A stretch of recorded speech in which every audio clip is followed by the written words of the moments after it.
struck down again and again.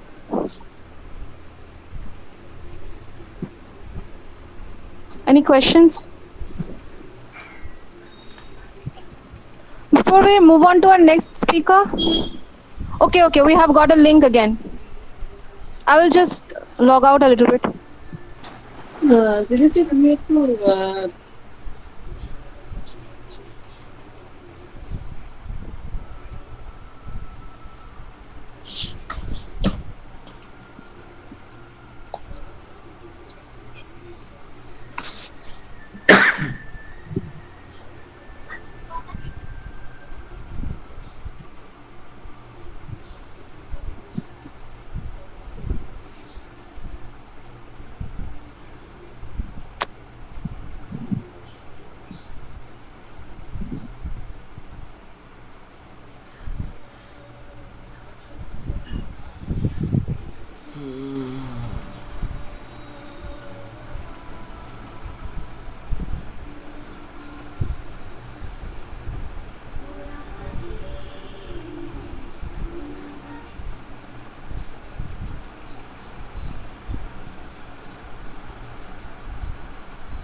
Kaushikda, I think you can carry on your space.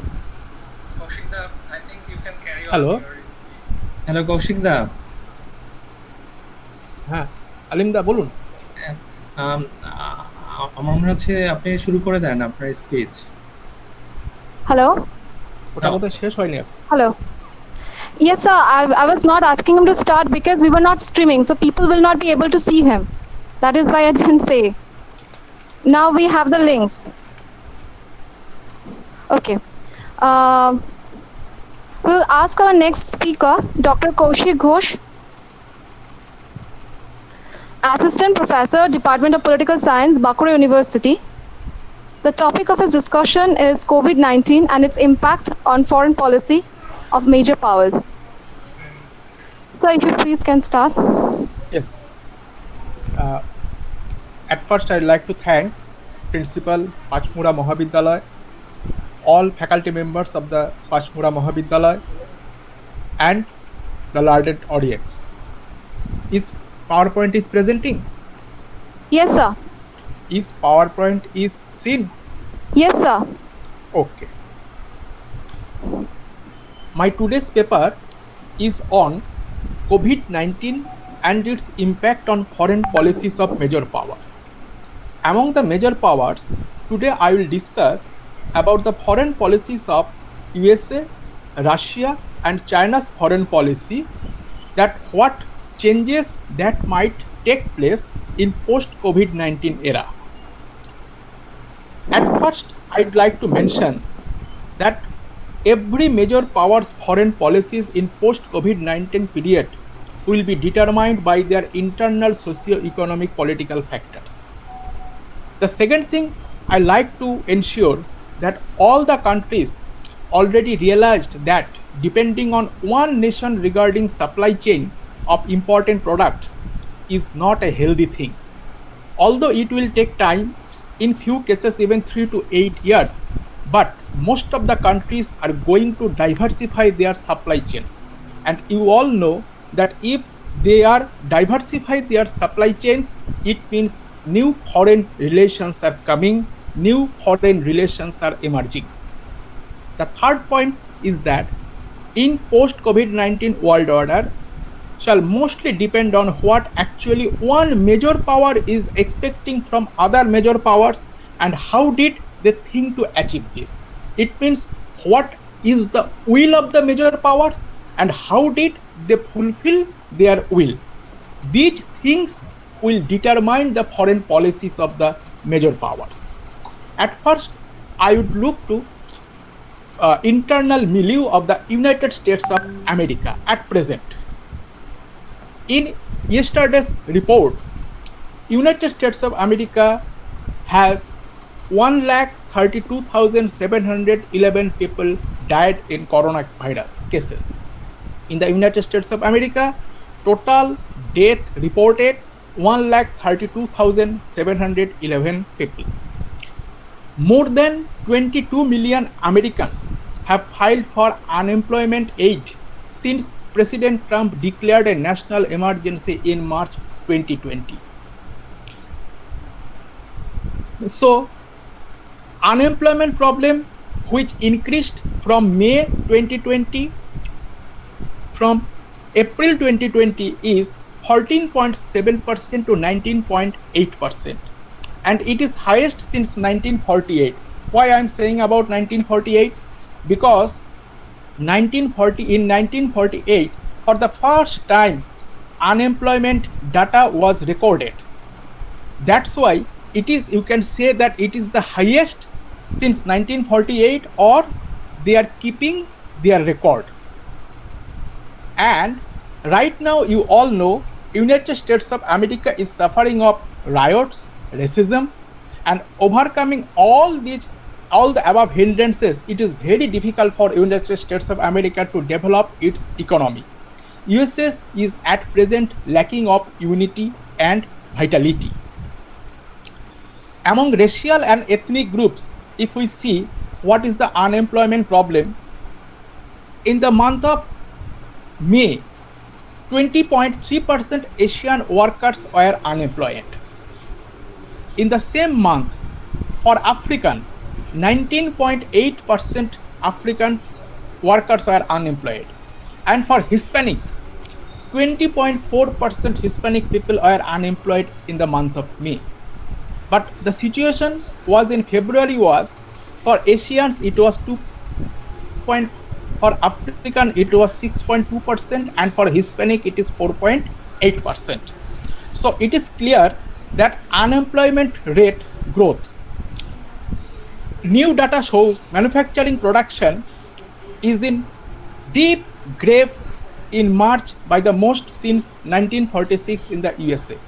After 1946, in the United States of America's manufacturing production unit did not face this situation.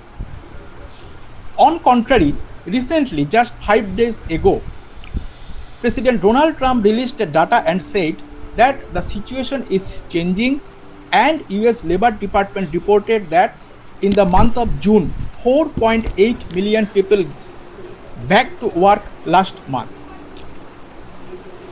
But his opposition party's presidential candidate Joe Biden, he said that all COVID-19 situation in the US is worsening day by day, which has seen the world's most outbreak with more than 132,000 deaths and new infections now at 50,000 per day.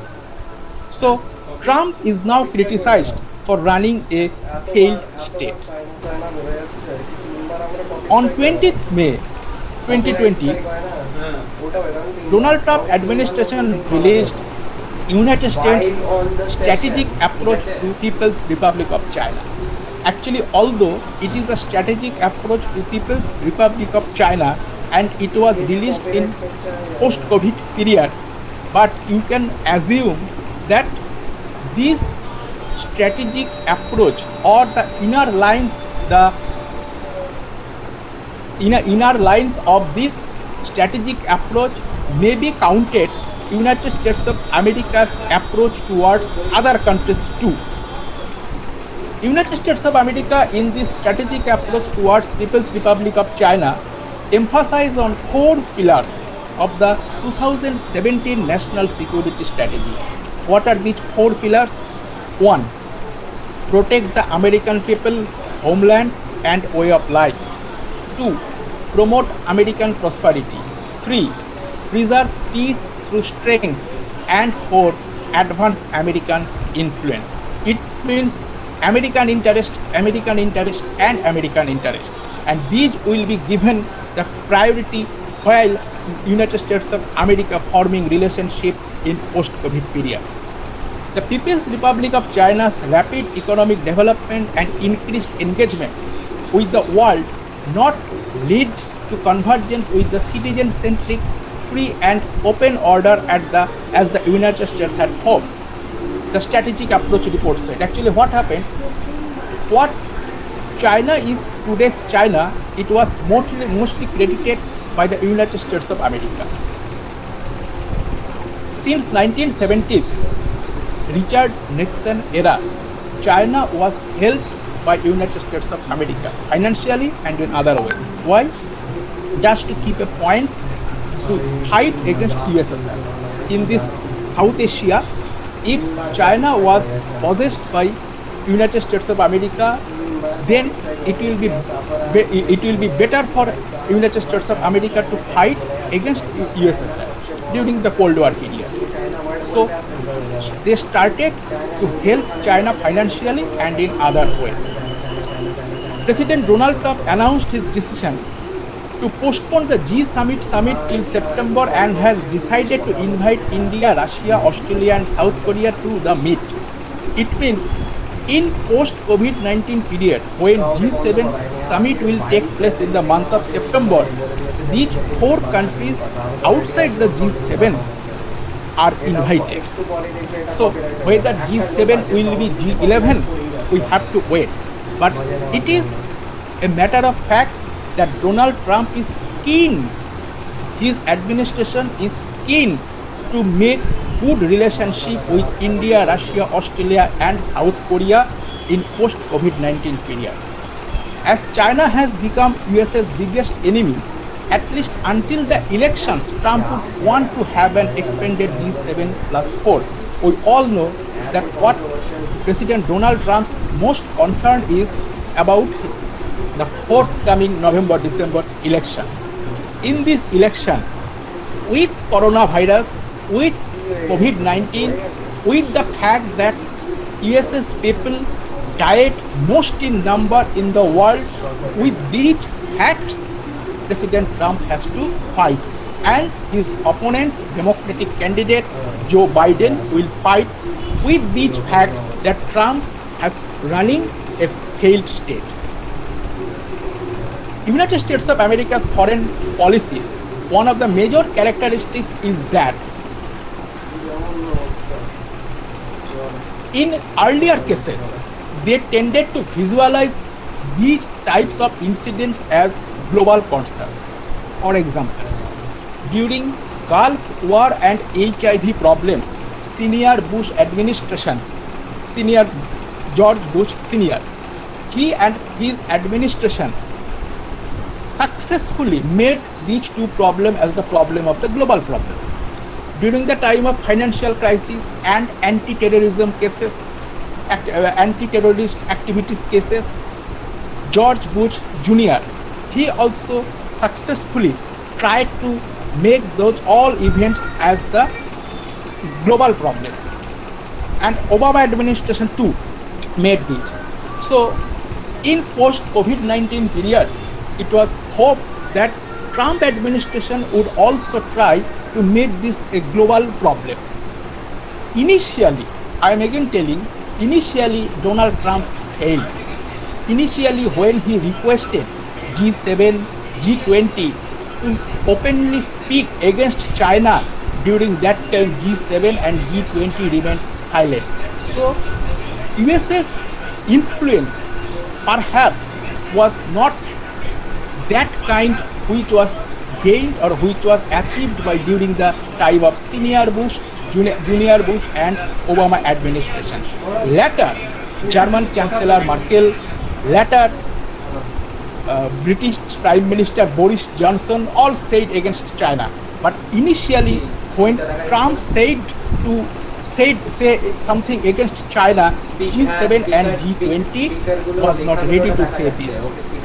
Is it a signal that Trump has lost that capacity which was gained, which was achieved, or which was achieved by the senior Bush, junior Bush and Obama? So we have to see this.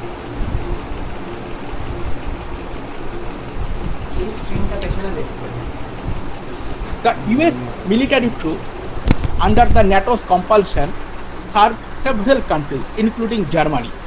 But recently Donald Trump is not happy with the German Chancellor, and that's why Donald Trump issued an order, that's why Donald Trump decided not to stay US troops in Germany. Since 1950s decade, the US troops were in Germany. But if and it helped German, uh, and it helped German.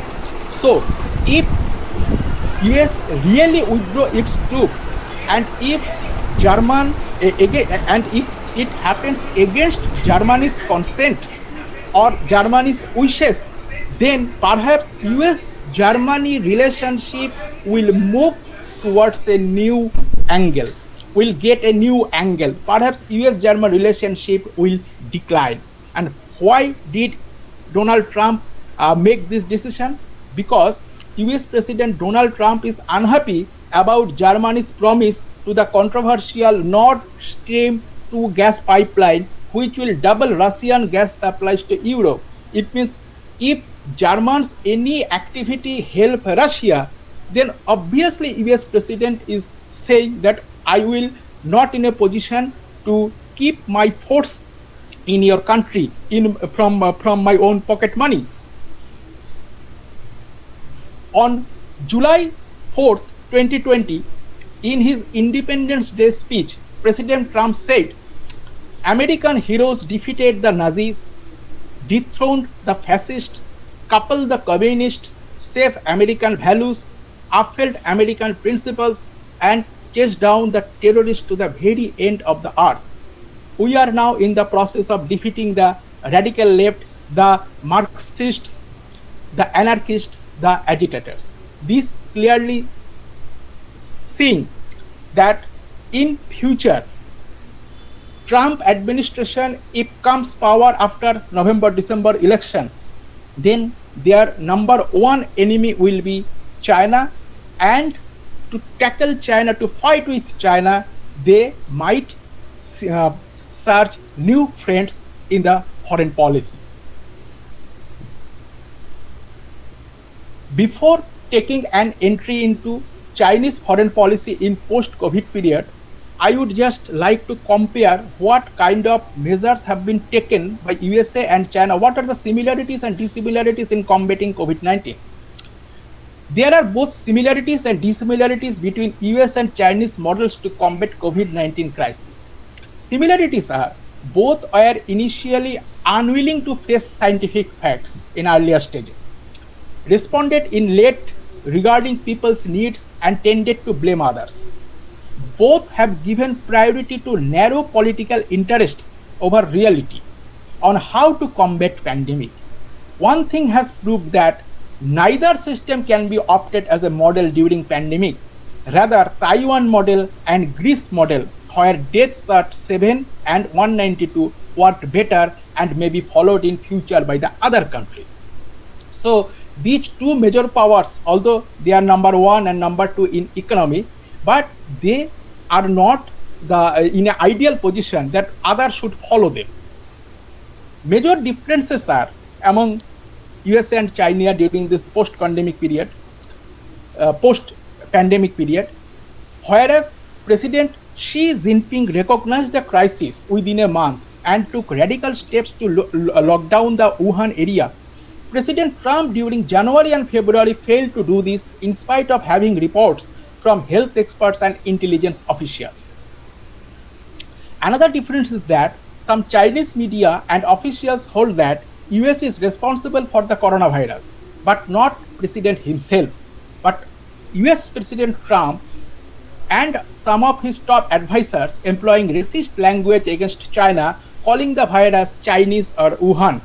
Trump has wondered why China took 3 or 4 months to let the United States know about the virus, when in fact China identified the problem late in December 2019 and then shared the genetic code with US scientists. It means regarding paperwork, Xi Jinping is much ahead of Donald Trump, because Donald Trump did not know that US government already received the genetic code. Trump did not use all the tools at his disposal to contain the virus. He took far too long to activate National Guard units and the Army Corps of Engineers. He initially resisted pressure to use his power under the Defense Production Act 1950 to order industries to produce critical equipment such as ventilators, leaving it to states to work out deals with private industry while also competing with each other.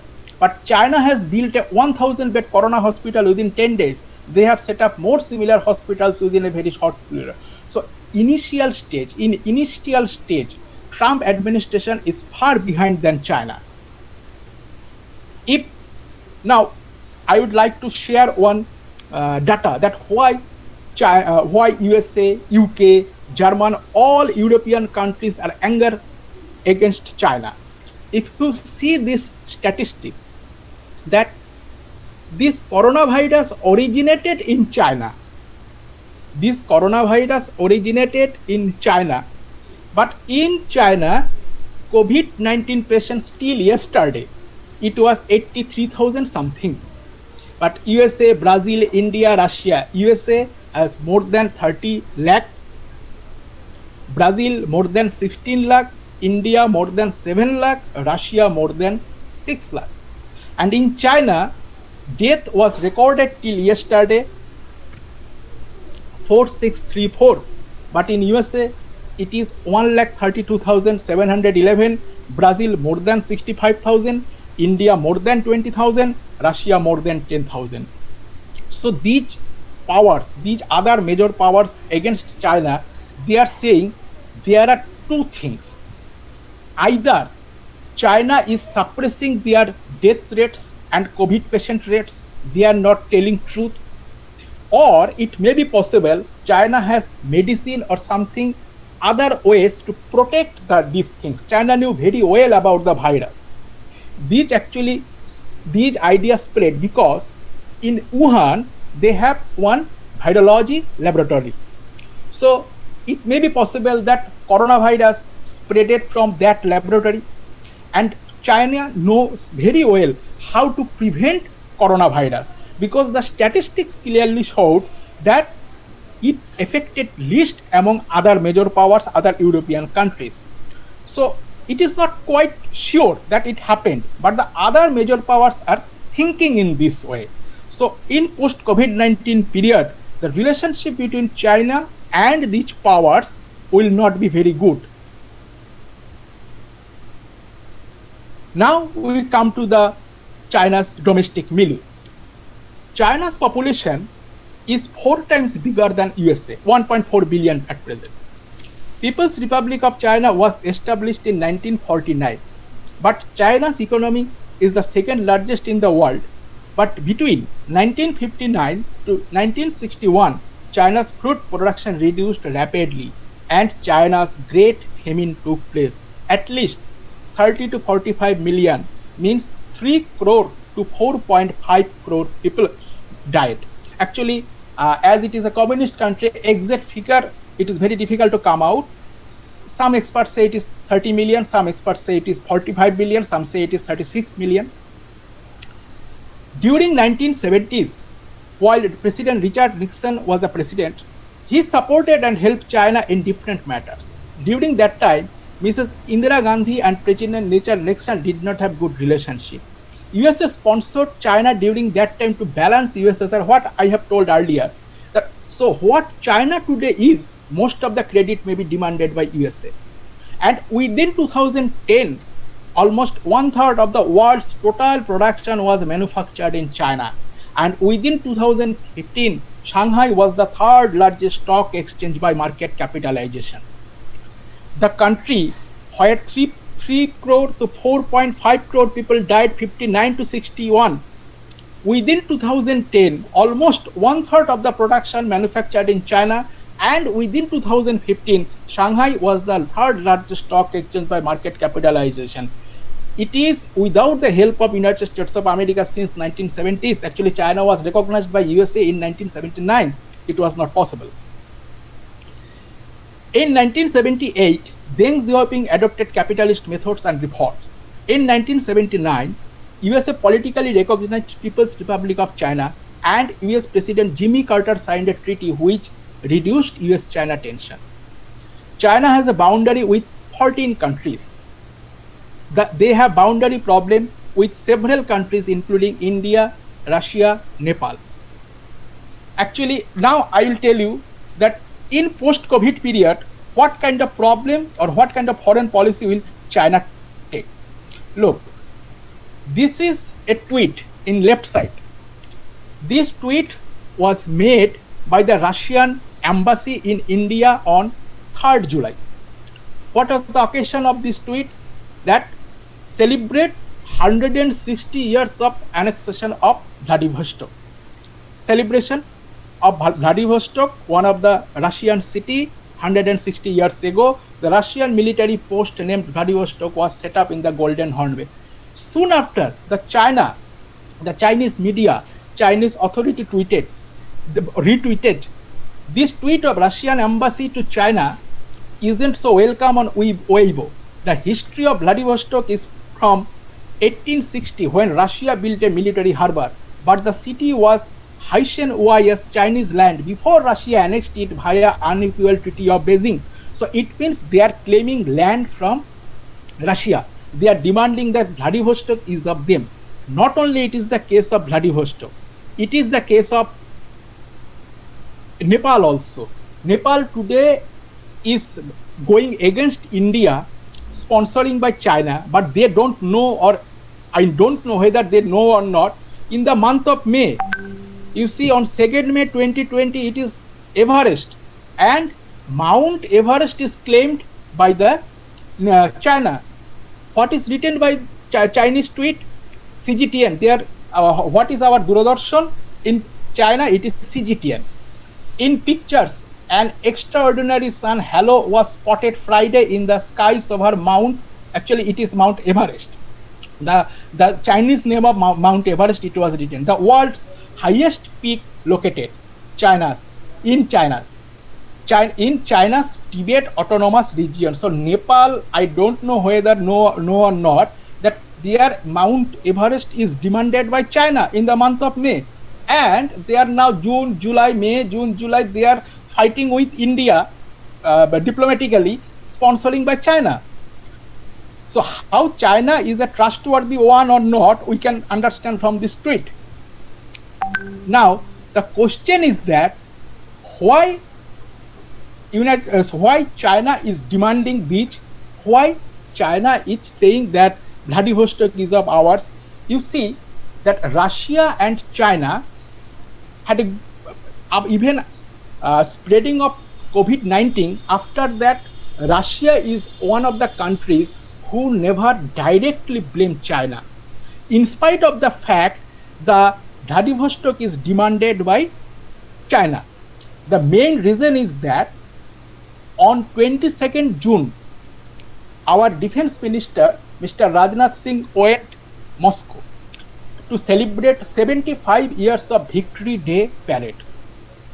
On that occasion, Chinese defense minister also came, and Rajnath Singh requested Russia to give us spare parts, S-400 Triumph anti-missile system, etc., to fight with China. If war starts, if war starts with China, because the situation of Galwan is not so good, it's an alarming situation.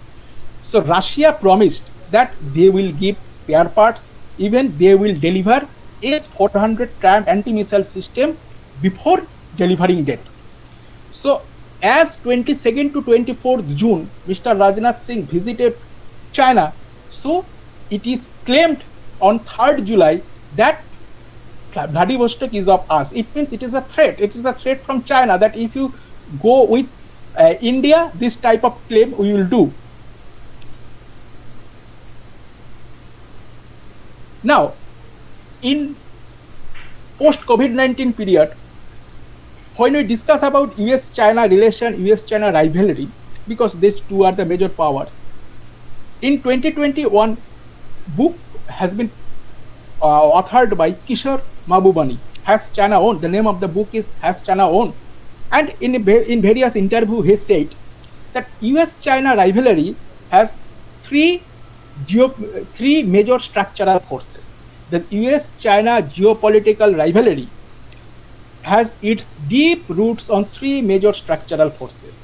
Number one, for 2000 years of geopolitics, a rivalry is quite normal between number one and number two.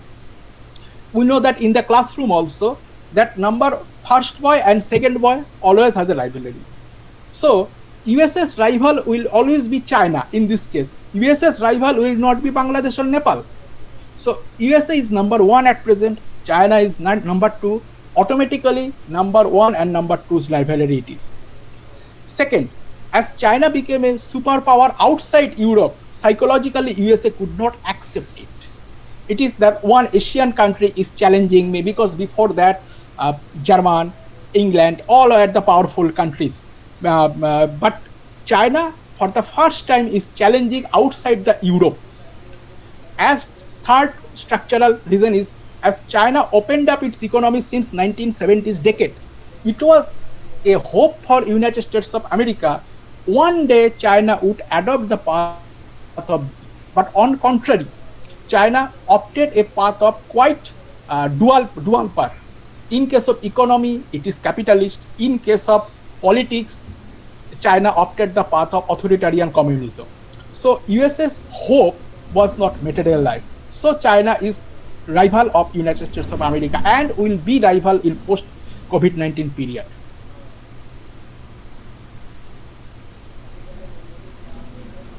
Now, in post COVID-19 period, whether United States of America will be able to make it possible for other countries that not to make any relationship in China, let's see with some precedents.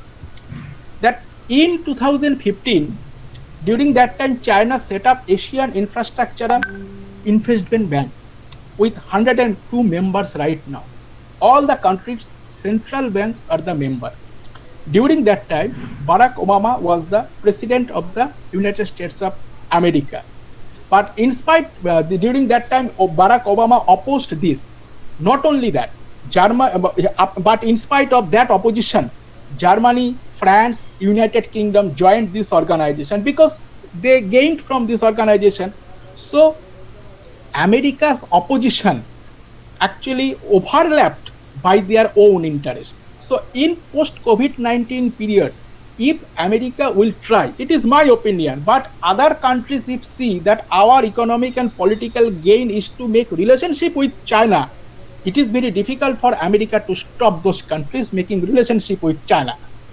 Another example, for example, Japan and South Korea, these two countries are very close to USA. But these two countries are number one trading partner is China. You see South Korean trade with China, and if you see Japan's trade with China, these two countries' trade is highly dependent on China. So if they stop trade with China, it will be a suicidal case. So these type of suicidal case may not be done by other countries too.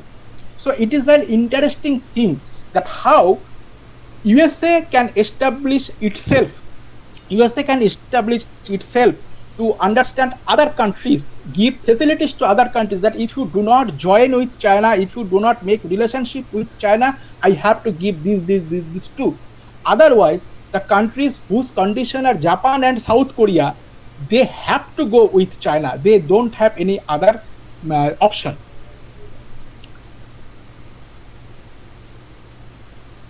Now, in case of after starting COVID-19 case, even Chinese trade with ASEAN countries, ASEAN, and other Asian countries, ASEAN, not much decreased. It is decreased, but not much. Chinese export even increased to BIS. What is BIS countries? Bank for International Settlements. It was formed in 1930. 62 central banks are members. China, Canada, India, Italy, England, Russia, many more. Their export even increased in post-COVID-19 period. This encourages China to make economic relationship with Asian countries. Most probably, the Chinese economy in post-COVID-19 period will find out Asian countries at first, other countries at second. Chinese government are ready to give incentives to catch this new or rising market. It is a very simple matter for China right now. There is a hope that in long run China will maintain a very good relationship with USA and European countries. But in current geopolitical situation, but they have to shape towards Asian countries. China is one of the first countries which started production during COVID-19 crisis. Yes, when COVID-19 crisis started, after that crisis, China is one of the first countries which started production during this crisis. This helps Chinese economy and manufacturing units will not be shifted to other countries. I have already mentioned that total world's one-third things are manufactured in China. So in coming years, investment, especially investment in new infrastructure sector, manufacturing or real estate sector is very important for Chinese economy. In future, China with the help of BIS countries may strengthen its economy. In this way, relying on BIS and without relying on USA, China may develop its economy in post-COVID-19 period. In another thing, in June 2020, China announced tariff exemption to 97% exports from Bangladesh. Why I am telling this? I am telling this that when in Galwan, China is fighting with India, they are trying to capture Bangladesh. Bangladesh is a very good friend of India, particularly when Awami League or Sheikh Hasina is in power. To curtail that friendship, to cut down that friendship, last month China announced tariff exemption to 97% from Bangladesh. Another thing I want to mention here, one interesting thing, this happened to Bangladesh, but this might happen to any country in the world. After spreading COVID-19 in China, Bangladesh received huge orders in garment industries instead of China. The other countries ordered Bangladesh garment industries other than China, because during that time China was suffering of COVID-19. But Bangladesh did not utilize those orders. Actually, Bangladesh bought their raw materials from China. So Bangladesh could not buy or purchase raw materials from China. So Bangladesh could not gain from those orders. This actually the power of economic power of China today. What actually that all other countries, I don't know how many countries are there that if they have orders, but they are forced to buy raw materials from China. So actually, if you want to hurt China, at first you have to independent economically, and then you can hurt China, whether it is USA, whether it is Russia, India, UK. At first, economically, in case of in case of manufacturing unit, if China has the capacity to manufacture world's one-third production, obviously you cannot hurt China.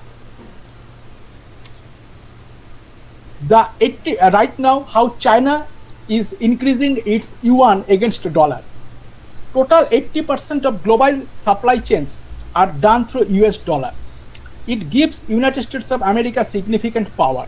At present, China is the second largest economic power, and in last 10 years statistics, a downfall was noticed in European banks' assets, but Chinese and USA banks' assets increased. But Chinese growth is double than USA. China is giving its own currency more prominent role in trade. It influenced few companies like Rio Tinto one iron ore company issued first contract in yuan. It means they are utilizing their own currency instead of dollar. And one interesting thing, during the post-COVID-19 period, during January to April to 2020, if government bond is an indicator to understand trade environment, then China's position is much better than rest of the world. In this period, while other countries' government bond rapidly reduced, Chinese government bond slightly increased. It means investors have faith on Chinese economy. Investors think that it won't collapse overnight.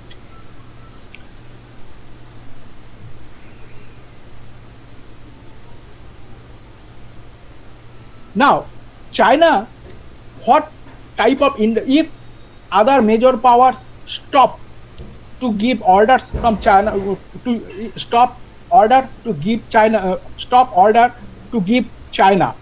So China already has decided to shift its industry base.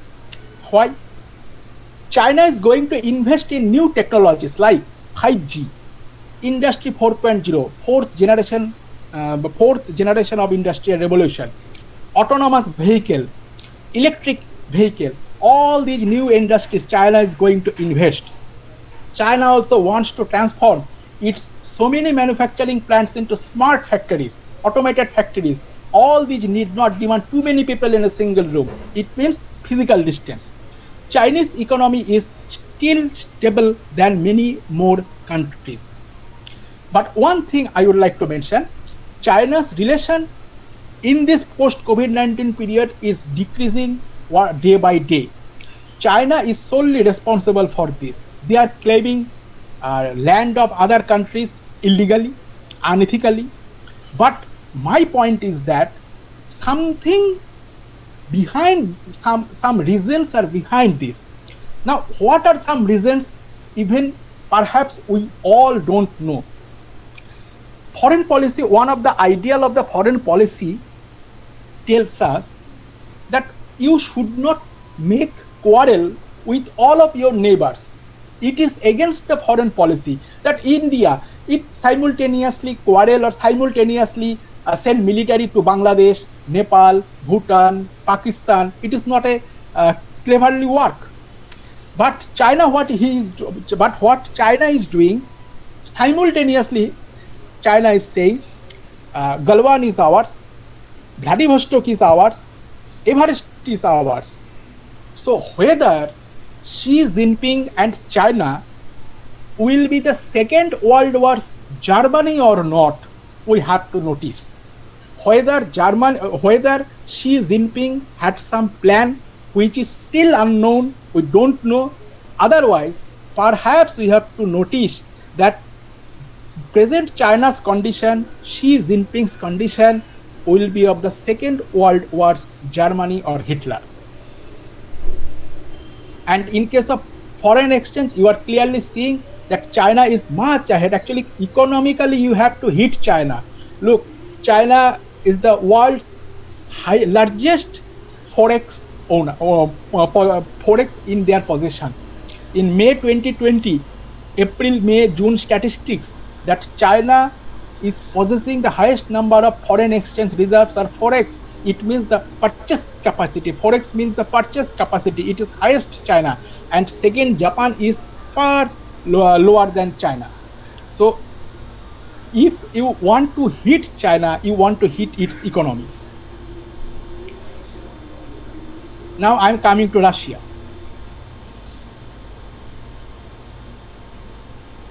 The Russian foreign policy, if we want to discuss, just I want to tell you one thing, that 5 days ago, Vladimir Putin declared himself that, no, not declared, one election took place, and in that election, it was decided that Vladimir Putin will rule USSR till 2036. It means for other major powers, USA, UK, India, they have to talk with either Xi Jinping or Putin for China and Russia's foreign policy, make Russian foreign policy. Why? Because already Xi Jinping amended constitution and made it clear that president of China will remain for indefinite period. So Putin will remain till 2036. So it means other countries, for their foreign relations, future foreign relations, they have to make relationship with these two people in these two countries. Actually, before 2014, Russia did not have any good relationship, good economic relationship with China. But what happened in the year 2014? United States and European Union have imposed sanctions on Russian individuals and businessmen and business houses. You see that these business houses, these people are sanctioned by the United States of America and European Union. What is the cause? The cause was that annexation of Crimea and the crisis in eastern Ukraine. in 2014, Russia annexed Crimea because of oil politics. During that time, Russia was almost forced to make friendship with China. During Russia gradually come closer to China. Even earlier, Russia did not want that China invest in Russia's oil sector. But at that crucial point of time, when US and EU boycotted Russia, during that time, China invested in the oil sector of Russia. Obviously, Russia was bound to welcome this, and now China has become a big customer of Russian gas. But in spite of the above facts, this is all-time true that Europe is the best trading zone for Russia. Regarding oil and gas supply, there is an interdependence between Russia and Europe. This interdependence is not lost its importance even today.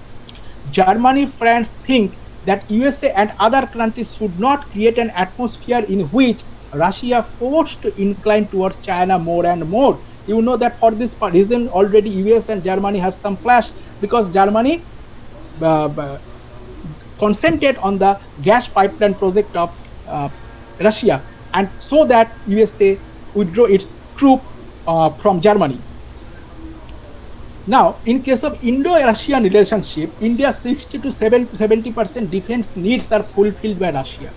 Recent, our Defense Minister Rajnath Singh visit to Russia, it was maintained that this supply chain will be continued.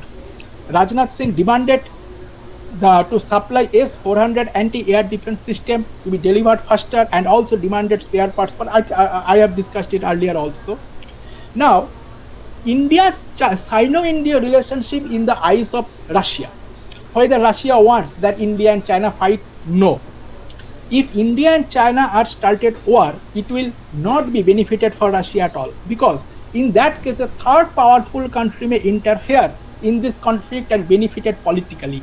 But Russia, till the month of May, Russia had a good relationship with India and China. Today China is against Russia only because Russia promised that they would supply S-400 and other spare parts. But otherwise, Russia and China has a very good relationship since 2014. So it is, Russia never wants that any third party would come and interfere and benefit it politically. So Indo-Sino war is not at all welcome by Russia. Russia, on the other hand, what will be the next Sino-India relation? Maybe Russia has a deep grip over Arctic nations. Who are these Arctic nations? Canada, Denmark, Finland, Norway, Russia, Sweden, USA and Iceland. But China is also going to grip on Arctic nations. Now, if both countries want to grip on the same country, same group, automatically the clash will take place, because their interest is same. Countries are two. Russia's coastline accounts for 53% of Arctic Ocean coastlines, and Russia's 2,020,000 people live in this region. It is assumed that within a short period, conflict will start over gripping on Arctic countries. And if rivalry with China may set up, if China and Russia are in a rivalry, then perhaps some new coalition, new groups will be formed in world politics. And if you say that what will be the India's role in New World Order, although India is not in my paper, I'm just in a nutshell, I would like to discuss that yes, India, there is every possibility that India will form or become a major power in this world. We all know physical distancing in the third world countries is quite impossible. Who is prescribed till now, it is actually in favor of the first world countries. It is not possible to maintain physical distance in countries like India. So if India try to make any other solution for COVID-19, if India make any vaccine for COVID-19, in post-COVID-19 period, India will get a major power in international relations. United States of America might lost its power in post-COVID-19 world, because US's economy will not be so powerful in post-COVID-19 period. For example, USA nowadays is saying that we have to stop China on 5G, we have to stop China on 5G. Actually, it is nothing. If China is able to introduce its 5G, then all countries will be taken that facility from China, and China will be economically benefited. So now United States of America, United Kingdom, all are saying that we have to do something which is equivalent to Huawei's 5G, so we can stop China in this way. But right now they don't have that technology which Huawei's 5G has already made it. And what is the difference between 4G and 5G? I just want to share one thing, that if you have a four-wheeler, it is 4G, and it will be compared with a jet flight plane. So your four-wheeler is 4G, and one jet fighter plane, it is 5G. This is the difference between 4G and 5G. After introducing of 5G, the whole world's economy, whole world's manufacturing will be changed. And USA, UK, all USA has already, UK has already initiated one project. It is called Project Defend. That it along with G7 countries, they took 3 countries, including India, that D10. This D10 network they are trying to establish instead of Huawei's 5G. So for India, there is every possibility that if India's vaccine comes, if India can give any measure which for third world country it is very equipped, it is very positive for third world countries, because in third world country whatever who is saying, who is telling, it's almost to support the first world countries environment. And last but not the least, this is my last slide, that at the age of 75 years we are not telling about anything about United Nations. We are discussing major powers, but we are not saying about anything about United Nations. Perhaps those who formed United Nations, if they would alive today, they would be shocked, because in case of WHO, World Health Organization, President Donald Trump said that he will curtail 400 million. What last year they have given USA 400 million to WHO. He said that WHO, actually World Health Organization, actually is working in favor of China, and rapidly WHO changing his decision. Today they are saying that please do this, tomorrow they are saying that please don't do that, do this.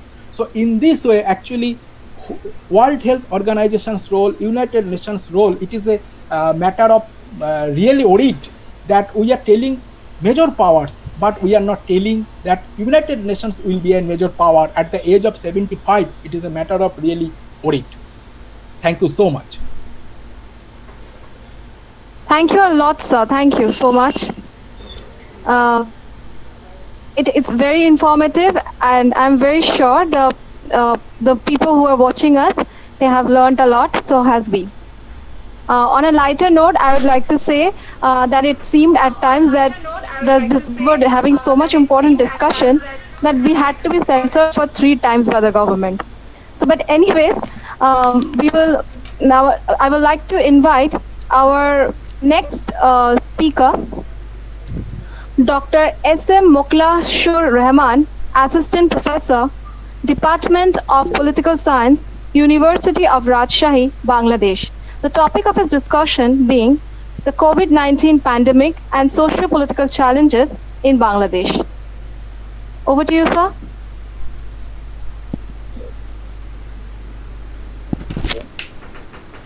Yes, sir, you are audible. Thank you all. Welcome to the today long international webinar on post-lockdown political and economic situation in the context of COVID-19 and analytical discussion.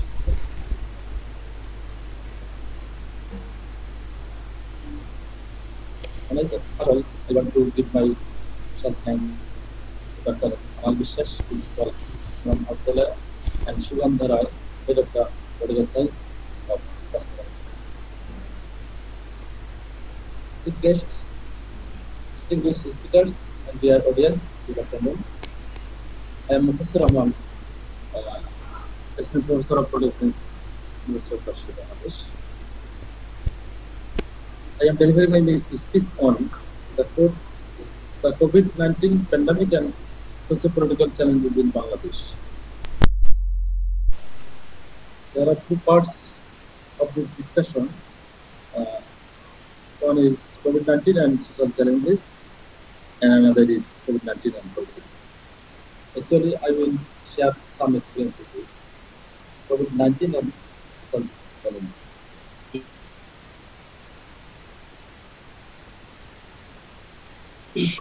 But there are some special challenges in Bangladesh, like other Indian supported countries.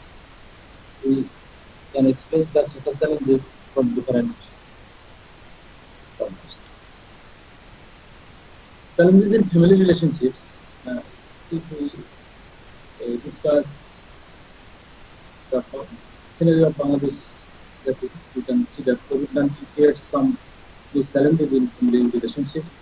In Bangladesh, we like to live within the family and place all of our demands to the family. Senior family members try to fulfill our demands, and we shows and puts age, dedications, responsibilities, liabilities to each other.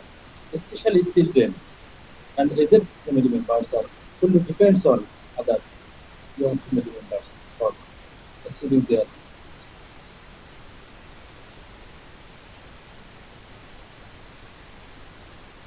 Then these are her family fully support him or her, puts company, nursing, and spend times with him or her for mental support. But at the period of COVID-19, we see that COVID-19 changes the pattern of this role of him. If any person or family member affects on COVID-19, then family is not supporting them, him or her properly, and sometimes after admitting the patient in hospital, family members are not inquire about the patient. In some cases, we saw that anybody on COVID-19, these are not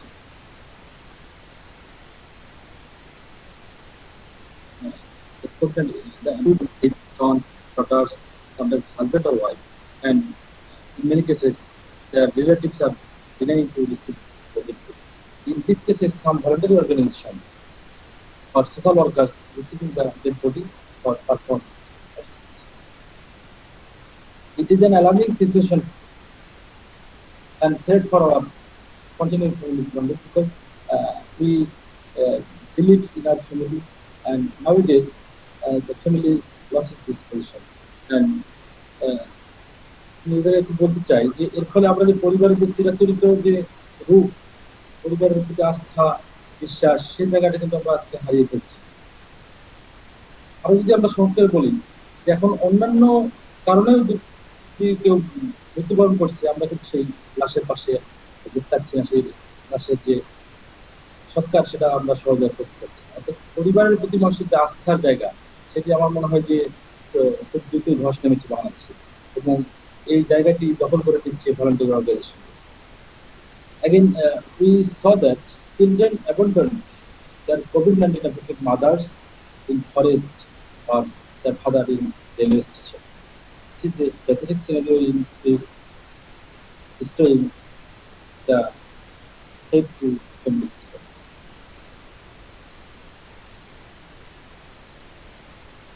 COVID-19 increase in poverty in our Bangladesh society. After starting COVID-19 pandemic, poverty increased in Bangladesh from 20 to 35%, and it is the 75% income of lower class. We see that garment workers, hotel boys, transport workers, rickshaw or auto drivers, day laborers, domestic house workers has already lost their job. That means they are now jobless. Sometimes we see that the main earning family members is affected, and sometimes they are passed away. And COVID-19 on COVID-19, and those family are suffering in hunger. It is a challenge for a challenging issue for our society, and pressure on our national economy. এখানে আমি একটু বলতে চাই যে এমনও হয়েছে যে COVID-19 শুরু হওয়ার পর যে বেকারত্ব বা জবলেসনেসটা ইনক্রিজ করেছে, সে জায়গায় দেখা যাচ্ছে যে সামাজিক যে অস্থিরতা সেটি বেড়ে গেছে, এবং অলরেডি আমরা চুরি, ছিনতাই এই ঘটনাগুলো ঘটছে। ভবিষ্যতে কিন্তু ল অ্যান্ড সিকিউরিটি ফল করছে। তো এটা আমাদের সমাজের জন্য একটা বড় threat. And negative attitude towards doctors, nurses, and policemen. In Bangladesh, people are showing negative attitudes towards COVID-19 affected families. Sometimes we saw that people are avoiding doctors, nurses, police, and their family members because they are the frontiers or frontline fighters of COVID-19. In some cases, landlords are denying to rent their house to doctors, nurses, or police. In that cases, they are facing difficult situation and they fall in mental depression and hesitating to serve the COVID-19 people. এখানে আমরা একটা কথা দেখি বাংলাদেশে হচ্ছে যে কোনো পরিবারের সদস্য করোনা পজিটিভ হওয়ার পরে তারা আইসোলেশনে অথবা কোয়ারেন্টাইনে থাকার পর তাদের রেজাল্ট নেগেটিভ আসছে, তারপরেও সেই পরিবারকে আমরা সহজে রিসিভ করছি না, তাদের সঙ্গে আমরা মিশতে চাচ্ছি না, তাদেরকে অ্যাভয়েড করছি। এটা কিন্তু একটা সোশ্যাল ডিস্টেন্সের সঙ্গে কি বলবো যে রিলেশনশিপ, সেটাও কিন্তু ডিস্টেন্স তৈরি করছে।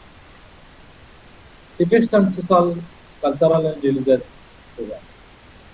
COVID-19 changes the pattern of social, cultural, and religious programs. For COVID-19, people are missing marriage ceremony. They are not attending marriage ceremony. Sir, very sorry to interrupt. Can you just put the mic a little bit like it's at a perfect distance so that we can hear you perfectly? Sorry. You are not very much nicely audible. You are not very nicely audible, sir. একটু যদি একটু দূরে রেখেছেন, হ্যাঁ। Hello. Yes. So breathing sound is also coming. Okay.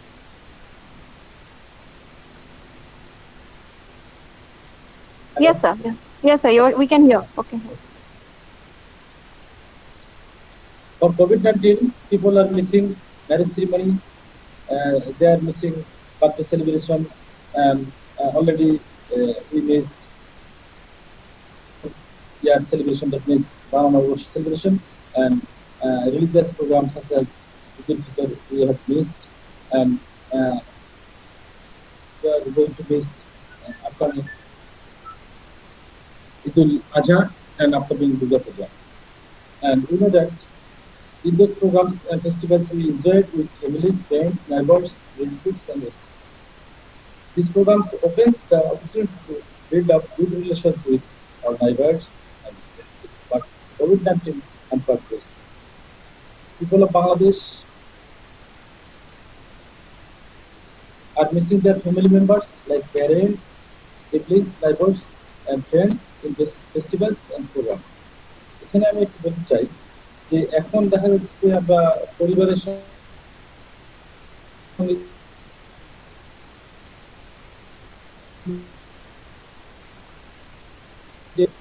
এটা এখন আমাদের mobile phone কেন্দ্রিক বা অভাব ফোন রিলেটেড।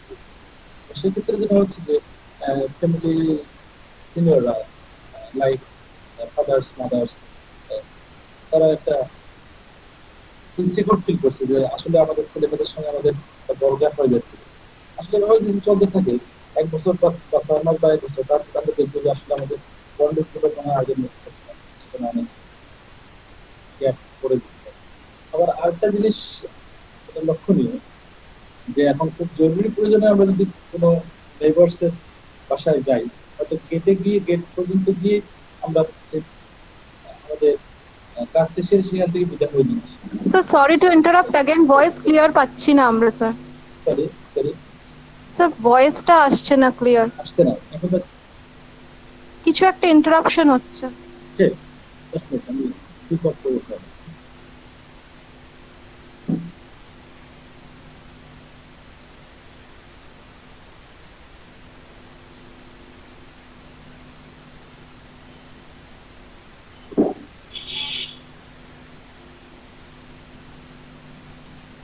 হ্যালো, স্যার আপনি কি মানে মোবাইলে করছেন না ল্যাপটপে?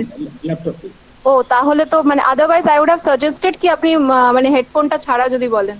হেডফোন ছাড়া বলতে, ওকে। না আসলে ব্রিদিং সাউন্ড এসে যাচ্ছে, মানে শোনা যাচ্ছে কিনা একবার টেস্ট করে নিই আমরা। সরি, হ্যাঁ বলুন, হেডফোন ছাড়া। হ্যাঁ ম্যাডাম, হ্যালো। হ্যাঁ হ্যাঁ আসছে আসছে,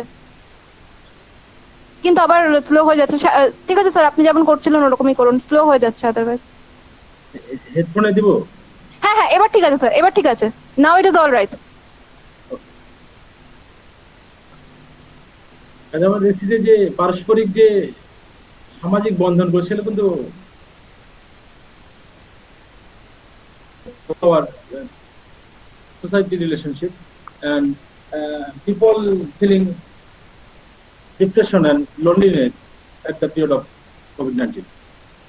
Community-based organization in Bangladesh such as sports club, child club, adulthood, AZ club, library, etc. are insufficient. Playgrounds and open space are not available in urban area. So people, especially children, are missing playing opportunity with their friends, and aged people are deprived from their friends and neighbors. On effects of this, children are addicting on electric devices, and sometimes they show abnormal and aggressive attitude towards to other family members, which hampered their proper mental and physical. Adults and aged people also sometimes showing aggressive attitude to others, especially women. And women are under threat on physical and mental torture in Bangladesh. COVID-19 has a major negative impact on education system in Bangladesh. If we see, look, we find that school, colleges, and universities are shut down from mid-March, and students are detached from their education. Students and guardians are tensed about continuing academic activities. Many students of poor families will drop out from school or college if those are vacant for a long time. Government already ordered to continue academic activities using online facilities, but online facilities is insufficient in Bangladesh. Most of the students of rural areas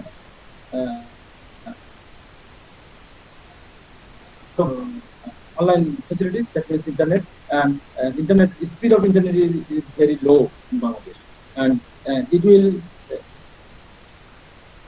uh, it will deprive the poorer families students and rural areas students to achieve their uh, education activities, and it is very, and it will make discrimination to getting education of the students. Finally, the challenges of politics or political challenges of COVID-19 in Bangladesh. If we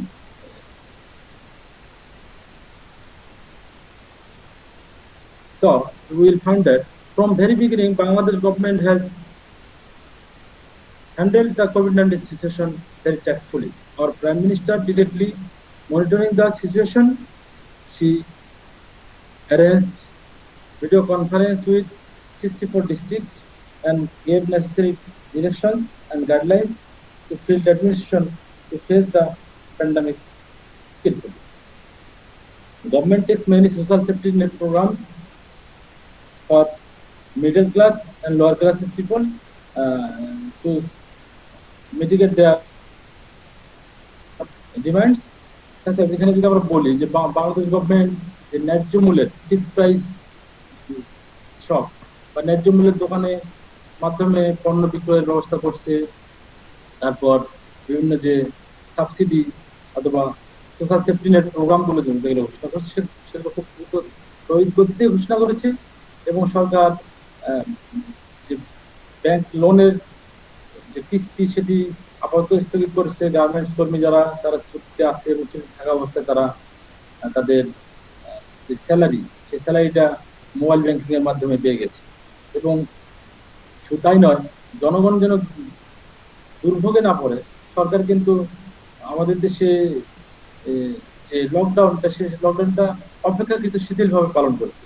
এটি কারণ এই কারণে করেছে যে বাংলাদেশের জনগণ অনেক লোকে হচ্ছে পভার্টি লাইনের নিচে বসবাস করে। কাজেই দীর্ঘদিন এখানে লকডাউন থাকলে যে অর্থনৈতিক ভাবে যে চাপ আসবে এবং জনগণের যে খাদ্যের ক্রাইসিস, ফুড ক্রাইসিস হবে সেটি যেন না হয় সেজন্য কিন্তু আমাদের প্রাইম মিনিস্টার এই যে ইনিশিয়েটিভটা নিয়েছে এটি আমাদের জন্য খুবই আপাতত দৃষ্টিতে মনে হচ্ছে বেশি ইফেক্টিভ হয়েছে। যদি না হয়তো হয়তো দেখা যাচ্ছে যে ফুড ক্রাইসিস সহ অন্যান্য ক্রাইসিস গুলো অনেক বেশি বেড়ে যাবে। So Prime Minister Sheikh Hasina has taken a strong position against corruption. That means zero tolerance to success all programs to face COVID-19 pandemic. So opposition political parties don't claim strongly about her initiative, but in present there have a Bangladesh politics is facing political participation crisis. That means over participation in politics. In Bangladesh, political participation is a way by which a person can enjoy some benefits from government. So they try to involve themselves in political party, and in maximum case, they are not aware about the political parties manifesto or ideology. They only participate politics or political party for gain their benefits. এখানে আমি একটা জিনিস বলি যে বাংলাদেশে COVID-19 আসার পরে প্রথমে কিন্তু গ্রাম অঞ্চলে, বিশেষ করে গ্রাম অঞ্চলে বা আমরা জানি যে আমাদের দেশে রাজনীতিতে কিন্তু একটা ধর্মের প্রভাব বা রাজনীতিকে ধর্মের আবরণে নিয়ে আসার একটা চেষ্টা সবসময় থাকে। কোভিড-19 প্রথমে আসলো তখন বলা হলো যে এটা সরকার মানুষকে, যখন সোশ্যাল ডিস্টেন্সিং এর বিষয় আসলো, অর্থাৎ সোশ্যাল ডিস্টেন্স মেনটেন করার জন্য যখন মসজিদে নামাজ পড়ার ক্ষেত্রে রেস্ট্রিকশন আরোপ করা হলো, তখন বললো যে এটা আওয়ামী লীগ সরকার, শেখ হাসিনা সরকার কি করছে, মানুষকে ধর্ম কর্ম সঠিকভাবে পালন করতে দিবে না, এই জন্যই তারা মসজিদে যাওয়া বন্ধ করেছে। যদিও এটি পরবর্তীতে মানুষ এই আইডিয়া বা এই চিন্তা চেতনা থেকে সরে এসছে, but there have a strong influence of religion in our Bangladesh politics. But I think যে আওয়ামী লীগ গভর্নমেন্ট বা শেখ হাসিনা এই জায়গাটাকে খুব ট্যাক্টফুলি হ্যান্ডেল করেছে। বিফোর লাস্ট ঈদুল ফিতরের সময় কিন্তু আমাদের দেশে ঈদের নামাজ জামাতের সহিত সোশ্যাল ডিস্টেন্স মেনটেন করে, অর্থাৎ 3 ফিট মেনটেন করে কিন্তু নামাজ পড়ার যে সুযোগ সেটা করে দিচ্ছে। সুতরাং এই জায়গাগুলোতে বিরোধী দলগুলো খুব বেশি সুবিধা করতে পেরেছে আমার মনে হয় না। এবং এই কারণে যে ইনিশিয়াল যে পলিটিক্যাল চ্যালেঞ্জ, সেই চ্যালেঞ্জ গুলো খুব সরকারি দল আওয়ামী লীগের মধ্যে আওয়ামী লীগের বিরুদ্ধে আসবে না, যেহেতু তারা গভর্নিং পার্টি, চ্যালেঞ্জ গুলো তাদের বিরুদ্ধে আসবে বা তাদের সামনে আসবে, সেই চ্যালেঞ্জ গুলো খুব বেশি আসার সুযোগ কম। আরেকটি বিষয় আমি একটু বলবো যে কৌশিক স্যার যেটি বলেন, international politics is changing its nature. In this situation, China is trying to build up a good relation with Bangladesh, and in the meantime, China is trying to support in some sectors of Bangladesh to overcome the COVID-19 situation. They have already try to support from different. আমি যদি এখানে বলি যে তারা medical team এখানে ইতিমধ্যে পাঠিয়েছিল, সহ তারা বিভিন্ন সহযোগিতা করার জন্য হাত বাড়াচ্ছে ওখানে। অর্থাৎ এখানে চায়না কিন্তু চেষ্টা করছে বাংলাদেশকে তাদের পক্ষে দাঁড়ানোর জন্য। এখানে একটা বিষয় যে আমাদের দেশে আওয়ামী লীগ এবং মুক্তিযুদ্ধ এবং আওয়ামী লীগ এবং এই মুক্তিযুদ্ধ কেন্দ্রিক বাংলাদেশ, বিশেষ করে আওয়ামী লীগ সরকারের সঙ্গে যে ভারতের একটা সুসম্পর্ক, আওয়ামী লীগ যখন ক্ষমতা থাকে তখন স্বাভাবিকভাবে ভারতের সঙ্গে যে সম্পর্কটা থাকে, সেই জায়গাটা থেকে বাংলাদেশ সরে আসার সম্ভাবনা খুব কম আমি যেটা মনে করি। তারপরেও ইন্ডিয়া কিন্তু ট্রাই করছে তাদের, সরি চায়না কিন্তু ট্রাই করছে বাংলাদেশকে তাদের ব্লকে নিয়ে আসতে যাওয়ার জন্য। তো আমার মনে হয় না যে আওয়ামী লীগ সরকার যেহেতু, এটা বলাই ঠিক হচ্ছে না, আওয়ামী লীগ সরকার যেহেতু পাওয়ারে আছে এবং স্টিয়ারিং তাদের হাতে, দেশ চালানোর স্টিয়ারিং, সুতরাং আপাতত দৃষ্টিতে আমার মনে হয় যে বাংলাদেশ যে ইন্ডিয়ার সঙ্গে যে সুসম্পর্ক, সেই সুসম্পর্ক থেকে চায়না তাদেরকে এই যে লাদাখ কেন্দ্র করে যে একটা সম্পর্কের অবনতি, সেই জায়গায় চায়না বাংলাদেশকে চাচ্ছে তাদের পাশে হয়তো টানতে। আমার মনে হয় না যে চায়না সহজে সেটি পারবে। তারপর বলা যায় না যে ইকোনমিক ক্রাইসিস যদি বড় ধরনের দেখা দেয় কি হবে সেটা। So I hope Bangladesh government or Awamu League or our Prime Minister Sheikh Hasina will tackle it very tactfully, and she will play a neutral or good role in international politics. So thanks to all for attention in my session, and please inquire your question. Thank you. Hello. Hello. Thank you so much, sir. If any question or query. Okay. I would first like to ask from the people who are present in the Google Meet, our resource persons, if you have any question. Anyone who wants to ask? Okay, Richa Kapoor, she is asking that, do you think it is able to reboost the economy after the lockdown is over? Sorry. She's asking, do you think it is able to reboost the economy after the lockdown is over? Sorry, I think after lockdown, Bangladesh economy will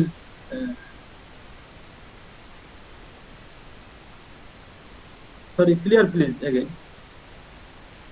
So she's asking if the economy will be affected after the lockdown is over. Yes, Bangladesh economy will affected after lockdown because maximum garments already shut down, and about 40 lakhs garments workers in our Bangladesh, and it's our earning, one of the most earning sectors. And maximum after shutdown, maximum garments people losses their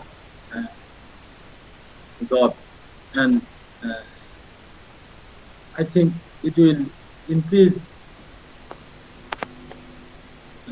extra pressure in our economy, and our economy will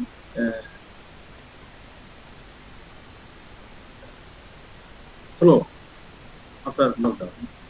Okay. She's also asking if there is a way to reboost it. Reboost Way the to- economy. Reboost the economy.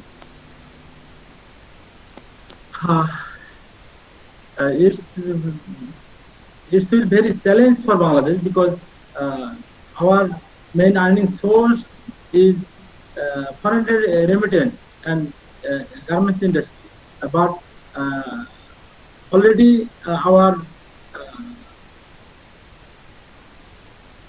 people, our foreign remittance is decreasing from last 2 months, and maximum garments have shut down, and middle and small businessmen are in loss. So I think it will be very tough for recover the economy within short times. Thank you, sir. Um, I have some question for Proshanjit, sir, which we Proshanjit. couldn't ask at that time because the thing got cancelled and everything. Sir, this question is from Arnav Goswami. He's asking, sir, do you think that the way China is showing aggression can be resolved through negotiations in this situation for war? Why China is showing aggressive attitude? Yes, sir. Sorry. So this question is for Proshanjit, sir. And also you can also answer it. Arnab Goswami is asking, sir, do you think that the way China is showing aggression can be resolved through negotiations in this situation for war?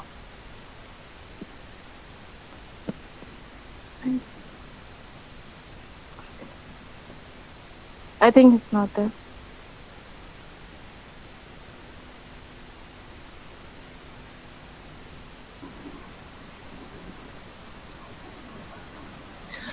Can I give you the answer in a short time? Yes, sure. Yeah, I'm Alim, Dr. Alim from Bangladesh. Yes. Actually, every situation can tackle down with negotiation. Without negotiation, nothing can happen. So negotiation should be emphasized to minimize the international conflict, and we encourage negotiation and talking after talk. Then it can be solved. I think so. Okay. Thank you. Another question is there by Shayan Roy. Is like, if we have cold start doctrine against Pakistan aggression, does we have same doctrine against China? These questions are actually not directed for anybody as such. Anyone can answer just because we had some problems. So these questions are not directed against for somebody. If someone will like to answer, sir. Kaushik, sir? Yeah, actually, Pakistani aggression and any kind of aggression. Okay, I am giving some of my views about Pakistan. Actually, Pakistan is not a good country at all. It's very understood by all of the in world that Pakistan is not a good country at all. Their behavior, their talking, and everything, and their economy. I think. এটা একটা নিষ্ক্রিয় দেশ, যেটা বাংলায় যদিও বলা যায় যে একেবারেই খারাপ একটা। হ্যাঁ, আমাদের 71 এর যে এক্সপেরিয়েন্সটা, তারা যে brutally they killed lot of people, মানে বাংলাদেশের মানুষকে যেভাবে হত্যা, নির্যাতন, নিপীড়ন করেছে, তার তো একটা পাপের একটা ফল আছে না? পাপের তো ফল তাদেরকে পেতেই হবে, এবং এটা তারা পাবেই। এবং I would like to say that if China would like to take this thing that to war against any country, to capture any land, actually this time is not actually this situation is not like this modern times. আরেকটা দেশের ইকোনমিকে কিভাবে নেওয়া যায়, আরেকটা দেশের অর্থনৈতিক অঞ্চলকে কিভাবে আধিপত্য বিস্তার করা যায়। আসলে এখন মানে সাথে ইন্ডিয়ার সাথে বাংলাদেশ হয়েছে, এবং আসলে সীমান্ত সাথে এই ধরনের ছোটখাটো বিষয়গুলো থাকবেই। এটাকে মিনিমাইজ বা আমরা এই নেগোসিয়েশন বলি, বিভিন্ন কথা বলি, এগুলোর মাধ্যমে তো করা যাবেই। এখন আসলে পৃথিবী ব্যাপী যে জিনিসটা চলছে সেটা হচ্ছে মানুষের ব্রেনকে হাইজ্যাক করা, মানুষের মস্তিষ্ককে ডমিনেন্ট করা। আসলে শোষকের যে চরিত্র আসলে বদলায় না, শোষকরা সবসময় শোষকের মতো থাকে। আমরা যেমন এটা পড়েছি যে শেক্সপিয়ারের মার্চেন্ট অফ ভেনিস, সেখানে শার্লকের একটা চরিত্র রয়েছে যে আসলে যারা এই যে ঋণ গ্রহীত দাতা, তাদের পোশাক আশাকে, চেহারা সুরতে তারা হয়তো পলিশড হয়, কিন্তু প্রকৃতপক্ষে তারা হচ্ছে পৃথিবীর শোষিত জনগণ, যারা তাদের কাছ থেকে নিংড়ে নেয়া, তাদের কাছ থেকে সমস্ত কিছু পুঁজিবাদীদের উদ্দেশ্য এটা, যে মানুষকে কিভাবে অবদমিত করে রাখা যায়। এবং আমরা যদি দেখি যে আসলে পৃথিবীর মোট সম্পদের মাত্র ২৬ জন ধনী ব্যক্তি পৃথিবীর ৩৮০ কোটি মানুষের সমান সম্পদের তারা অধিকারী। এবং আপনাদের যে জেফ বেজোসের সম্পদের পরিমাণ আমরা জানি, আমরা ভারতের মুকেশ আম্বানির সম্পদের কথা জানি, যেটা ভারতের পুরো health, sanitation and water supplying খাত যেটা রয়েছে, সেটা কেন্দ্রীয় সরকার এবং রাজ্য সরকারের মিলে তারা যেটা ব্যয় করছে তার চেয়েও বেশি সম্পদের অধিকারী। এই যে few people are controlling the whole world, that is the alarming thing. I think যে এখন সময় এসেছে শোষিতরা তাদেরকে ঘুরে দাঁড়ানোর, যে তাদের মস্তিষ্ককে যেভাবে কিনে নিচ্ছে, তাদের তাদের তাদের সম্পদকে, যেহেতু ফিউ পিপল হাতে কিভাবে অ্যাকুমুলেটেড হচ্ছে যে সম্পদ, সেই জিনিসগুলো থেকে বেরিয়ে আসা এবং সম বন্টন এবং সম অধিকার, ইকোনমিক যে ডিসপ্যারিটি, ইকোনমিক ডিসপ্যারিটি গুলো রয়েছে, সেগুলোকে কিভাবে কমিয়ে নেওয়া যায়, ফরেন পলিসি হোক, স্টেট পলিসি হোক, আমাদেরকে সেই বিষয়গুলো একটু চিন্তা ভাবনা করা দরকার বলে আমি মনে করছি। Thank you.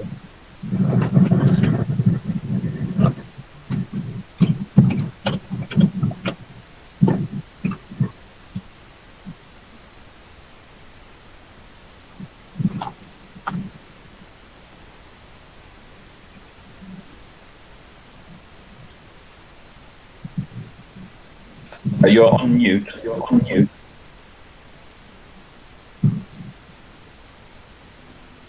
I'm extremely sorry. We have two questions, one for Proshenjit sir and one for Kaushik sir. Sir, are you there? Yes, I'm there. Yes. We have lost these questions at that time, so we couldn't. The question is from Pallavi Dash. Considering that China has strategically suffocated India by getting closer to its neighbors, both economically and politically, what can be an alternative to aggressive approach towards China?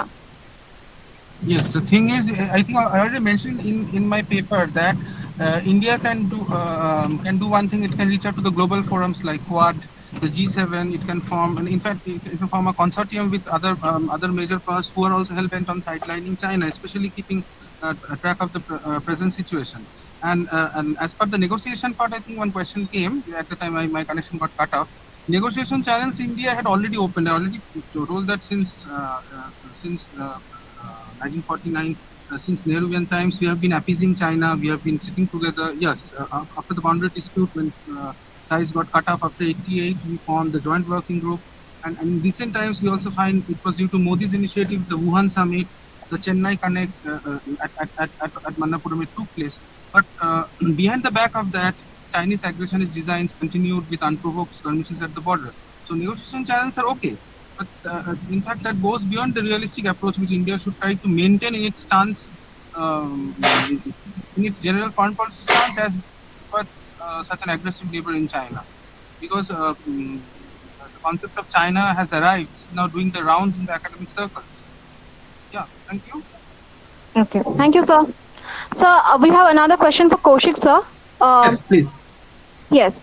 So the question is that after the lockdown, the standstill that we will face, is it going to affect only the people who are the have-nots, or it will be affecting the haves too? I think both, because the industries will not work properly if the export and import are not in regular basis, will start or will work, then haves and have-nots both will suffer. It may be possible that it will touch or it will affect the haves after some months, but if international trade decrease, then haves will have to suffer even after 6 months or 1 year. Okay, thank you, sir. Now we will go to the next part of our today's webinar. Before that, I would like to say that it has been really troublesome today because of all these things that happening, and we have successfully covered up to this part. It's a great blessing. this pandemic has not only touched just particular parts of the world. Rather, we have seen it has touched many other parts. And it has not only affected the health, but also many arenas. Now we will hear the story of this pandemic from the side of the UK. I will invite Jareth Wall, who is right now doctoral researcher and honors research fellow, International Development Department, University of Birmingham, and also at IDSK. He is working as corporate policy and research officer at Stevenage Borough Council. The topic of his discussion is the UK's response to the coronavirus pandemic, the daily political economy of emergency policy, making in times of uncertainty. Over to you, Jareth. Many thanks, Didi Tada, Dee, and thanks everyone for the previous presentations. They're all really interesting. I managed to follow most of them. I did start quite early here, so it's just 9 o'clock in the morning here. I joined you guys at about 6 a.m. I think. I hope you can hear me okay. Is that thumbs up? Yes, we can. That's great, and hopefully it's reasonably clear. I'll do a bit of a presentation. I've got the YouTube open as well in front of me, so if there are questions, I'll keep half an eye. So it covers quite a wide area, and there may be different things that may interest different people. So if you can either, if Didi wants to jump in with any questions that come up, or on the YouTube chat, I'll keep half an eye on that. But I'll try and share the presentation now. Right, I need to on this, don't I? Present now, I think. Entire screen. If you could confirm if this is showing, that would be great. You're now seeing the slides, okay? No. Oh, I shall try again. Apologies. Share, there we go. Okay, it should be sharing now, I believe. Are we there?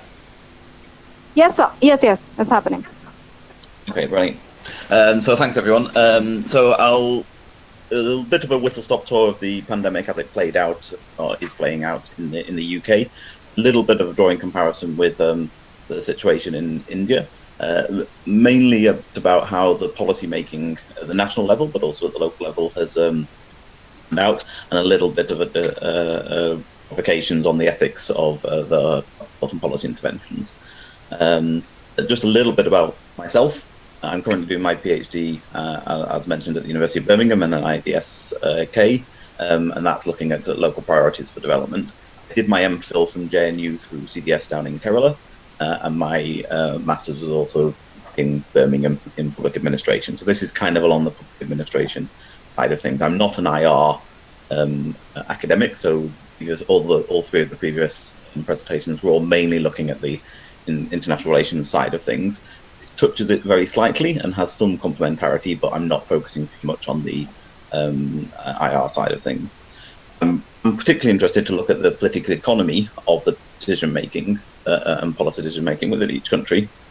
And so just to look at a bit of political economy, so here's a nice definition. Political economy analysis is concerned with the interaction of political and economic processes within a society, the distribution of power and wealth between groups and individuals, and the processes that create, sustain, and transform these relations over time.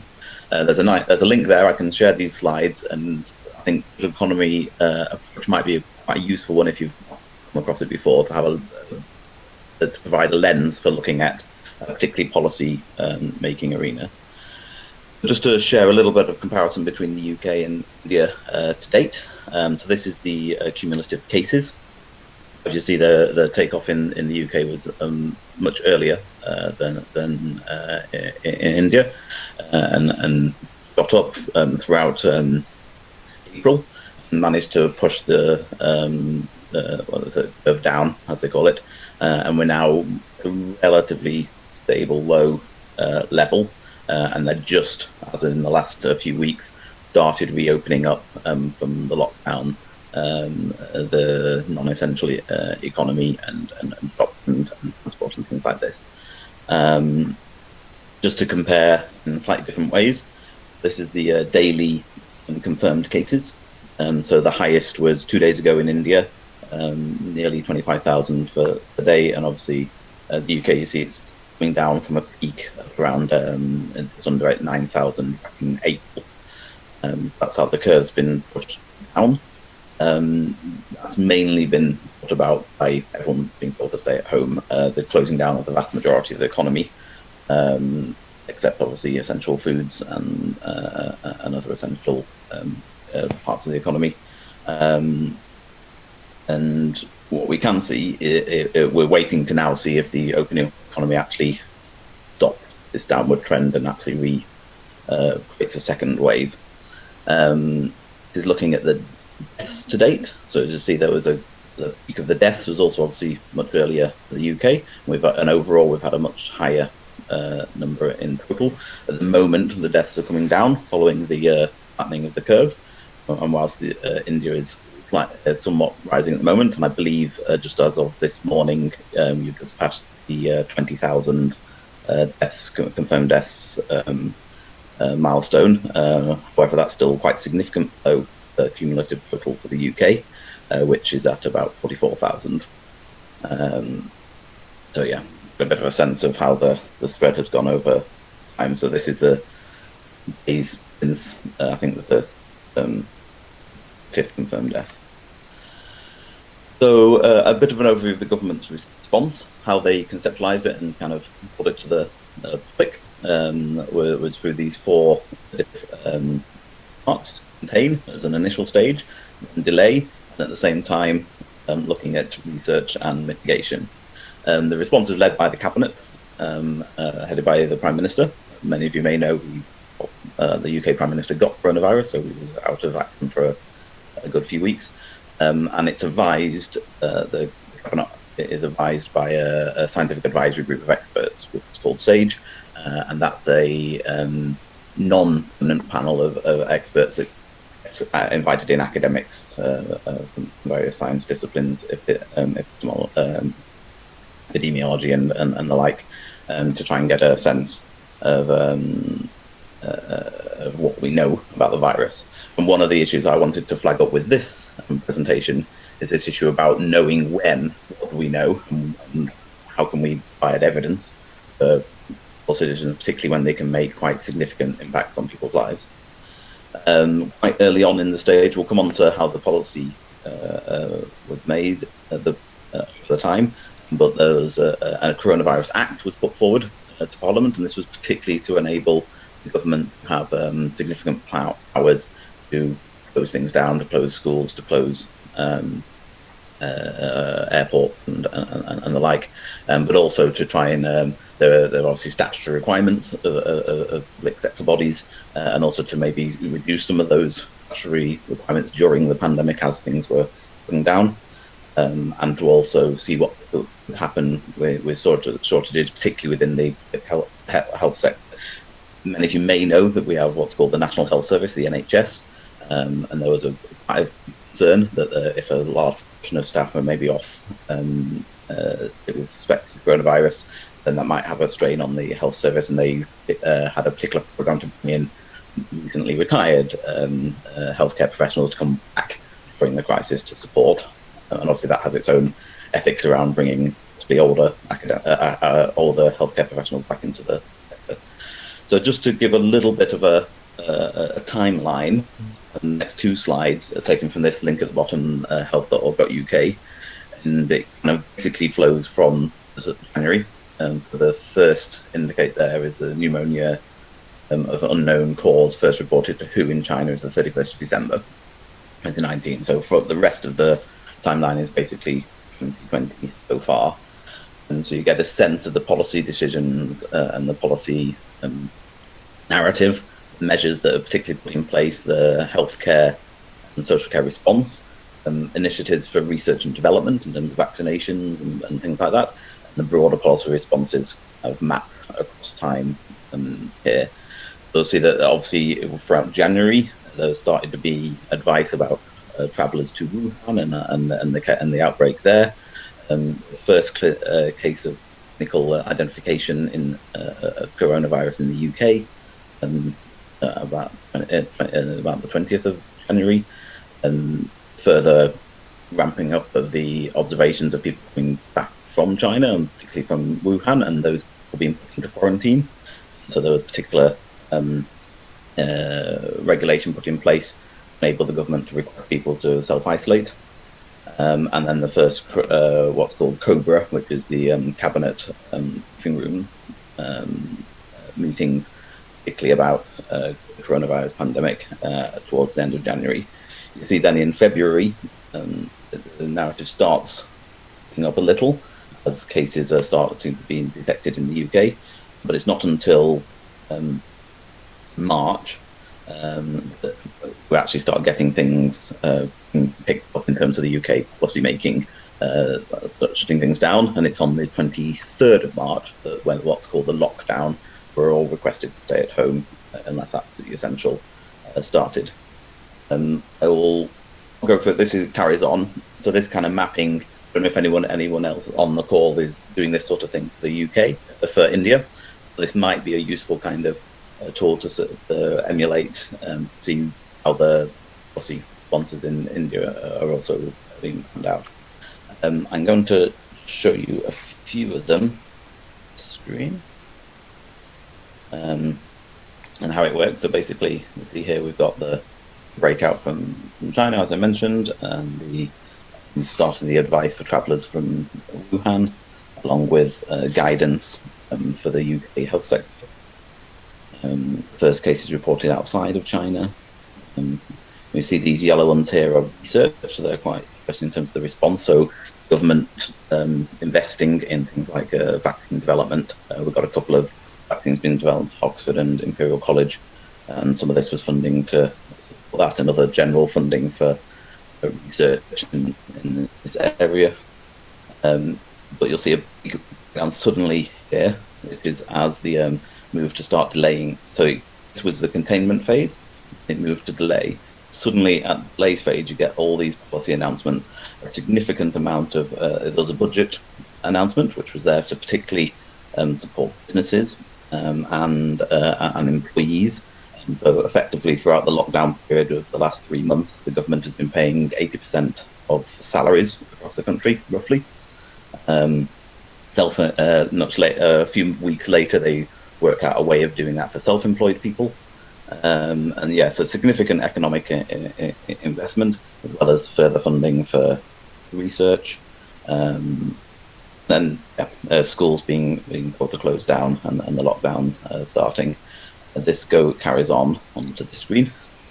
Like I say, I won't go through it all, but it's useful. The link's in the presentation, and I'll share that. So I'll just see if I can go.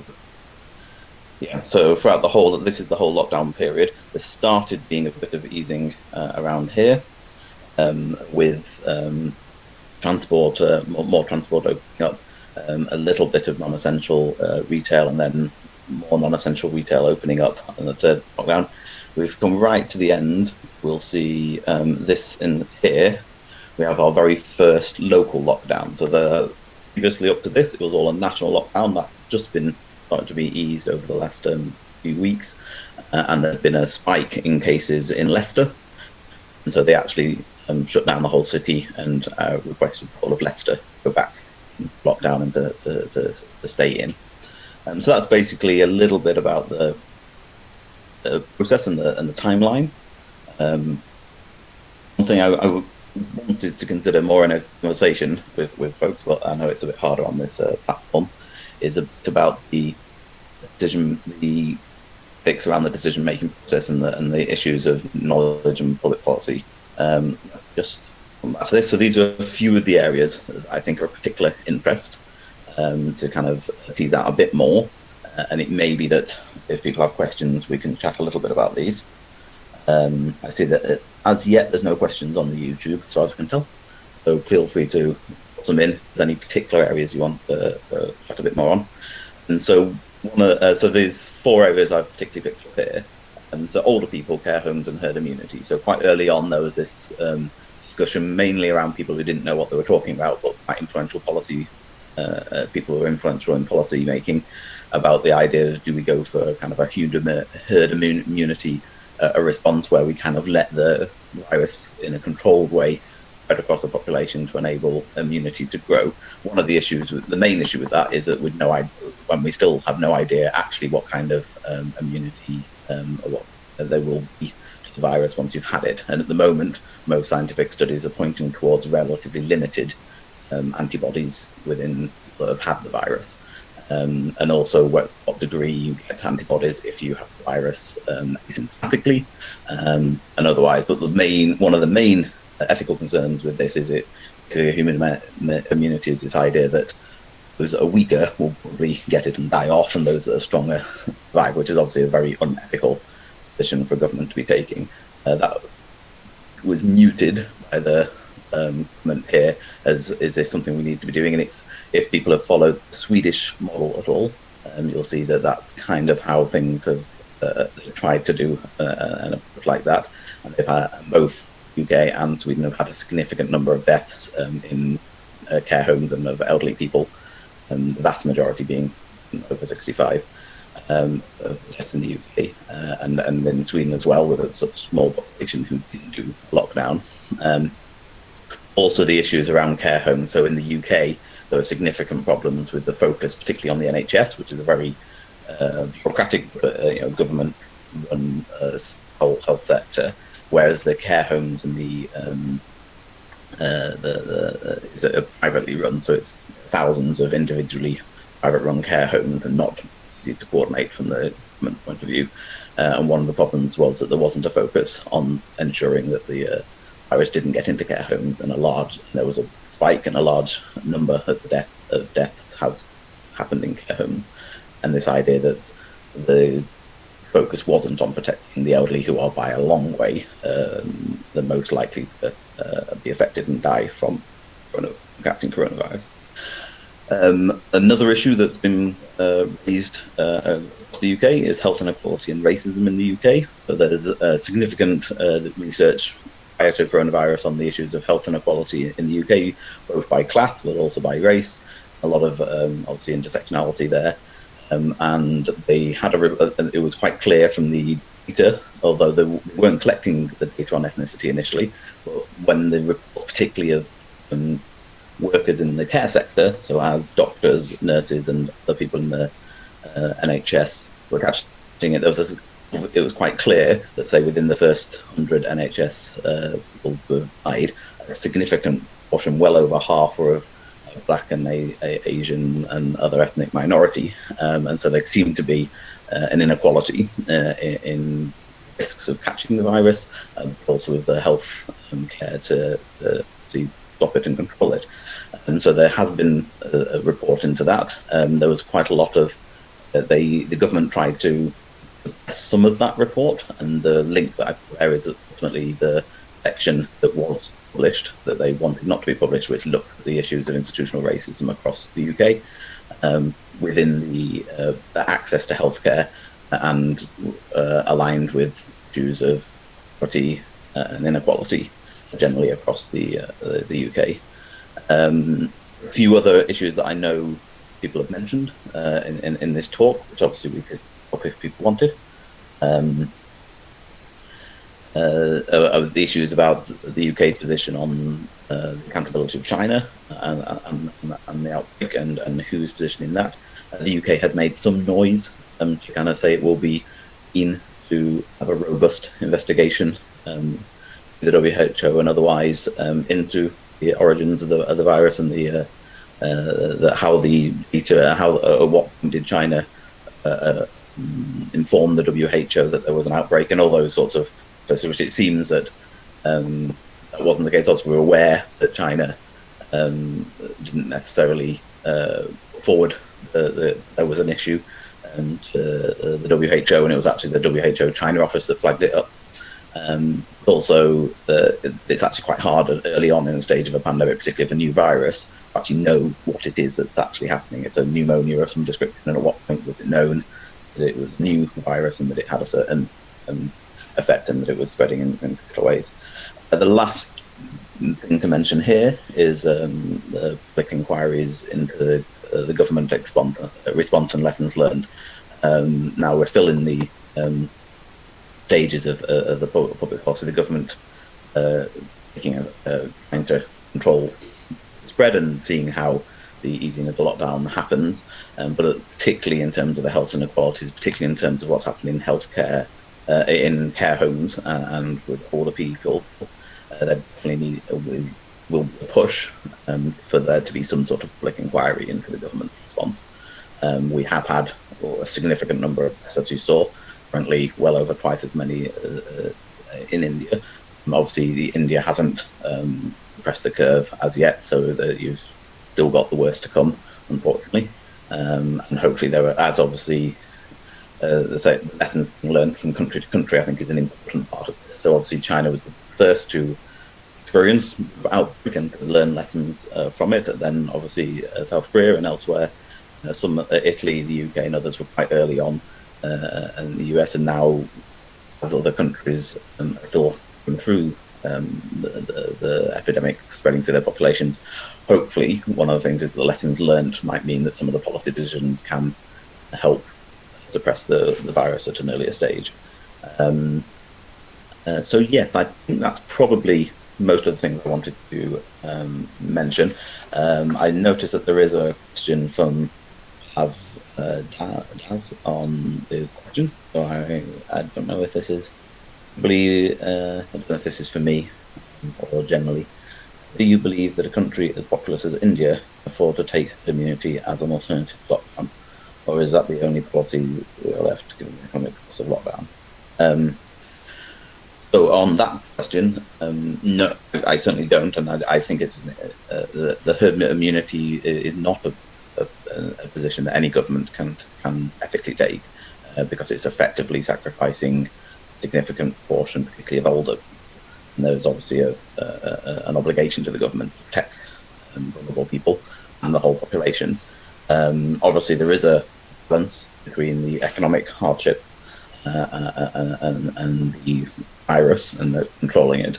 But and a herd immunity, the main issue with herd immunity is that it's not actually known to exist at all, this virus. We're nowhere near knowing what kind of immunity might happen. It won't be for another year.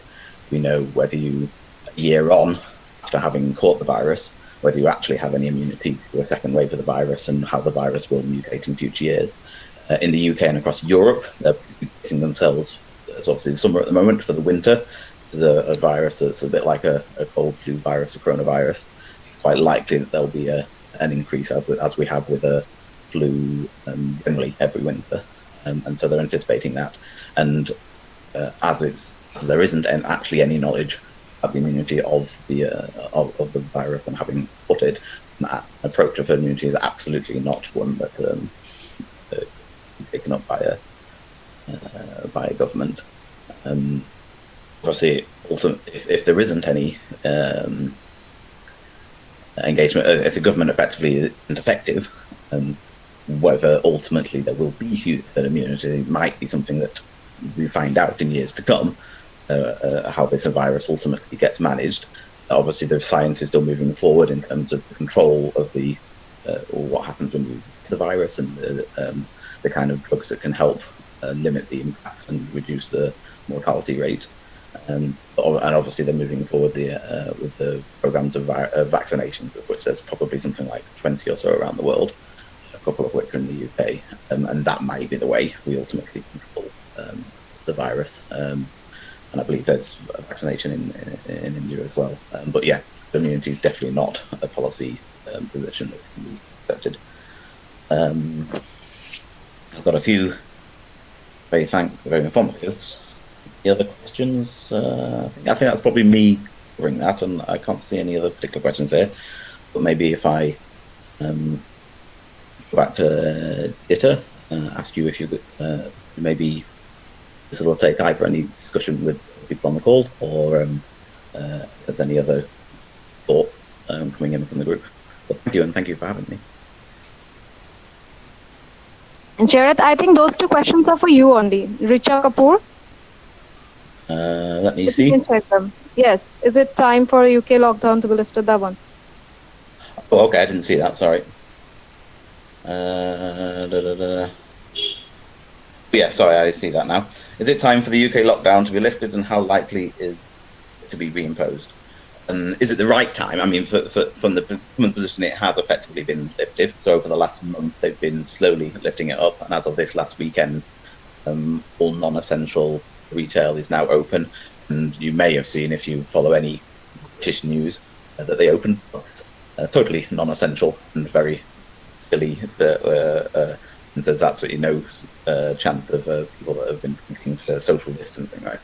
But the idea that it's an essential part of the British culture and we'll need to have to get back to some sort of new normal and be able to socialise and that sort of thing. Now, there is some arguments. One thing that I didn't touch on this is the general mental health. There was a bit of a focus in the UK around ensuring you could get out into green space and have a relatively healthy lockdown. And so you were allowed for the first month of the lockdown to have 1 hour a day going out and getting out to green space. Where ethical issues with this, obviously people who have gardens and the wealthier middle classes obviously have a lot more access to green space than people in blocks and in the urban poor. And so there is issues there that probably weren't as considered by the government as you might have hoped. And I think there's probably lessons that can be learned there. Is it the right time? Is that balance between the longer term economic structure with the things being able to move forward with the economy, and so to what degree you have to balance that? I think it was, particularly for this government, it wasn't palatable to leave the lockdown much longer. The economic policy, the economic record kind of stimulus type packages that they put in place are quite significant and quite expensive. Paying effectively 80% of the salaries for most of the workers of the UK, or something like tens of billions a month. But that having to wrap up effectively and get as many people out to work. I think one of the issues is we don't know what the economy will look like in a few months' time. How many people will have lost their jobs and what portion will continue to need state support. But the other reason and the rationale, which is not a too bad one from the government, is that the systems put in place with a track and trace system, being able to do local lockdowns as outbreaks occur across the country, should enable a much more nuanced approach to dealing with the virus. And obviously the virus isn't going to be going anywhere soon. It's been very prevalent within the community. It's obviously now very prevalent within the Indian community. The countries that actually didn't really have that much prevalence and been able to control it, like New Zealand, and effectively got cases out, there aren't any cases in the country. That's quite a different situation. So here it's about now looking to manage it in an effective way rather than eradicate or anything like that. And there was another question, I believe, before. Some countries have started lifting lockdowns, but how safe is it at this stage and likely to be a second wave?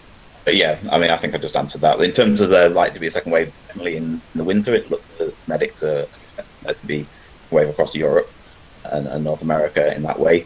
It seems to like cold weather, the virus, so they're preparing themselves a bit for that. One of the main things that the government focused on in the UK was that there wasn't the capacity of the NHS. Now, it wasn't reached. There was never a case where people who needed respiratory ventilation in an ICU unit didn't have access to it. Now, that seemed to be the case in Italy, that had a case before the UK, particularly in North Italy, where the health system seemed to reach its capacity. They put quite a lot of effort building new hospitals, a bit like they did in China. We can build a hospital within a week. Okay, so we kind of converted a few places in the UK to do that. Those hospitals ultimately were not used pretty much at all, but they were there in case the spike went further than it did. Actually, it didn't, and it was there as a precaution. I'll just read the other question. So I've got Anita asking, fascinating duration. I have a query. Does the UK see the pandemic situation as a non-traditional security threat whilst enacting and enforcing the laws? Security threat. I don't know if this is about I know there's been a lot of international discussion, or whether it's about internal security. On the international side, I mean, no, the UK doesn't see it as some sort of, it's been created by China as a national threat thing or something like that. It's a biological thing. It was expected. Most countries have it high on their risk factor. Once 2 or 3 times a century that there's a pandemic that happened across the world. One of the main criticisms of the UK is that over the last decade in the UK, they have reduced preparations for a pandemic. So the preparedness of the service, particularly for PPE, for gowns and gloves and all these things, have been reduced. So we didn't have the stuff we needed, and obviously there's an international competition for buying up medical supplies. One of the issues is obviously you don't know exactly when a pandemic happens, what its features will be. Obviously, there are certain things in terms of the supplies needed for hospitals and other stuff that you do know, and the UK would be quite prepared for that. In terms of internal security threat, nothing much. I mean, there is a very high concern in the UK generally for civil liberties. So the idea that we were shutting people down and not allowing people to go out and controlling people's movements is not something that they likely in the UK. So there was a bit of a pushback against the police being a bit overly enthusiastic in terms of people they can't be going walking in the countryside, where there was clearly not actually a risk really, and that was more about not having people out where police might need to keep an eye on them, the police could be free for other control, and things like that. But generally it was across the board, it was quite reasonably managed, and obviously there's the idea of teenagers hanging out in parks, things like that. The vast majority of the country were quite sensible, and obviously young kids being out. One of the main things with this virus, on the feature of it, is that it doesn't have much of an effect on youth and obviously children. And so whilst schools were closed down, it wasn't really the risk to children, and the reopening of the schools and the debate around that, it was more about the possibility of them carrying the virus and spreading it to grandparents.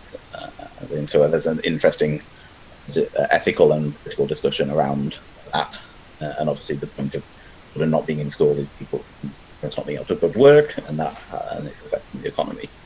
I don't know if I answered the question there. Given the success of the UK's NHS in handling the coronavirus, can this be used as a case to fight for more nationalised health service across countries? I hope so. I mean, I think the NHS is a useful case study for all countries to be looking at, and just generally in terms of success as a health system.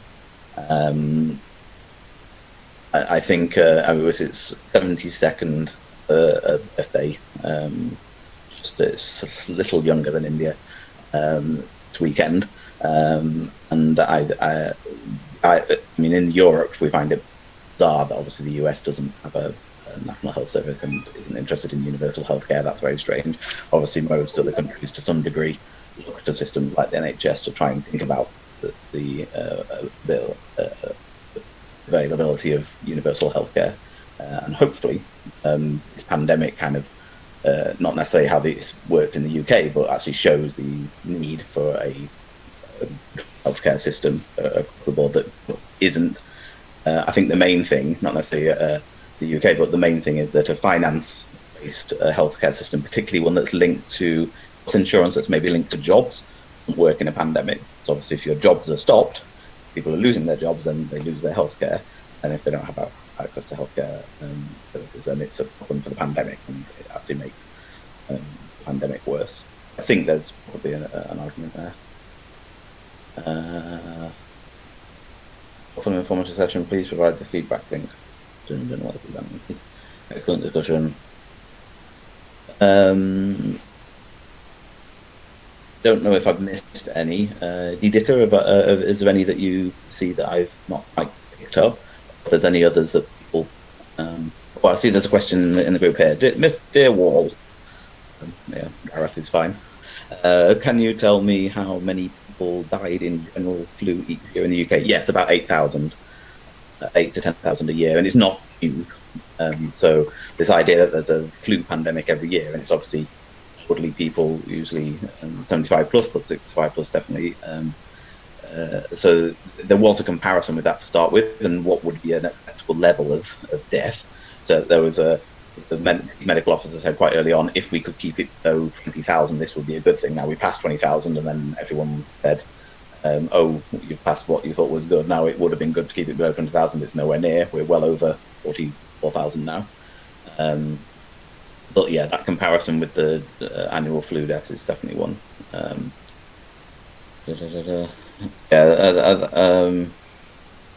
28,000 people died in flu season in 2014. I don't know if that's global, or I don't think it's the UK. I don't think it's 28,000 a year. I might be wrong. I'm not a epidemiologist. But yeah, there's definitely lessons to be learned, but also how the UK NHS system prepares itself each winter for the flu pandemic that it expects is also part of the preparation for something like this sort of pandemic, which isn't quite the same. One of the most interesting things was the timing. Obviously, we're just coming out of the flu period as this started picking up, and from the NHS point of view, if they had happened at the same time, then that would have been quite problematic for the strain and the capacity of the NHS. And I think that's the one thing that they're quite concerned about moving forward this year as we head towards winter. If there's the general flu pandemic, seasonal flu at the same time as another round of coronavirus, then that might strain the NHS. Thank you. I think that's answered the questions. Someone is asking about digital diplomacy of India. Would you like to throw some light on the on it? YouTube? Yes, Smriti Singh Chauhan. Oh yeah. If any of the resource people can throw some light on the digital diplomacy of India, I'm going to hand that over to other resource folks on the call about the digital diplomacy of India. I'm not quite sure exactly what you're requesting there. Okay. I'm sure other people do, so go ahead. Anyone else on the call? Okay. Anyone from the resource team? Acha. Okay. Anyone else wants to ask sir any more, Jared, any more question from the resource bench? Okay. Okay. Maybe that is how much questions we have. I'd like to thank everyone. Okay. Thank you, Jared, so much. Though it has been like, right now it is very early morning, right there? Even when you have it's just coming up for 10 o'clock now. So, but I've been on the call for 4 hours. So, like when you have we have started the meet, it was very early, but you have managed somehow. I was very doubtful whether you would be able to manage or not. Thank you so much. I hope it worked. Okay. Okay, it worked. It worked so much. I would now, yes, Jared, you wanted to say something? No, just say glad it worked fine. I'll stop my presenting. Okay. Thank you very much. Yeah, sure. To speak with you, and please continue to be in touch. Feel free to circulate my details. Okay. Now we have entered the last phase of our today's webinar. I would like to invite the convener of this webinar, Shugandha Roy, head of the department of Panchmura Mahavidyala Political Science Department. Shugandha, if you may please give your vote of thanks. Thank you. Thank you, Diditi, to give me such an opportunity. From the beginning of our webinar, we are trying to make it different from others in terms of content, and I think we do or done we done it very well because each lecture is unique. Thank you to all distinguished speakers for their lectures. I would like to express my gratitude to Dr. Shubir Kumar Roy, respected Registrar Sir, Panchmura University. In spite of his busy schedule, he readily accepted our invitation to deliver his lecture or speech as a chief guest in this webinar. Thank you so much, sir, for your kindness and cooperation. Next, I would like to express my heartfelt thanks to Dr. Prashanjit Pal. Thank you so much, sir, for your lecture. Regarding this matter, I want to say that due to some controversy, YouTube stopped live streaming during your lecture session. I beg apology to all the participants, to all our distinguished guests for this inconvenience. But at the same time, I must say that our topic of the webinar makes some sensation, and which is definitely or which is positively a sign for academic discourse. Thank you so much, sir.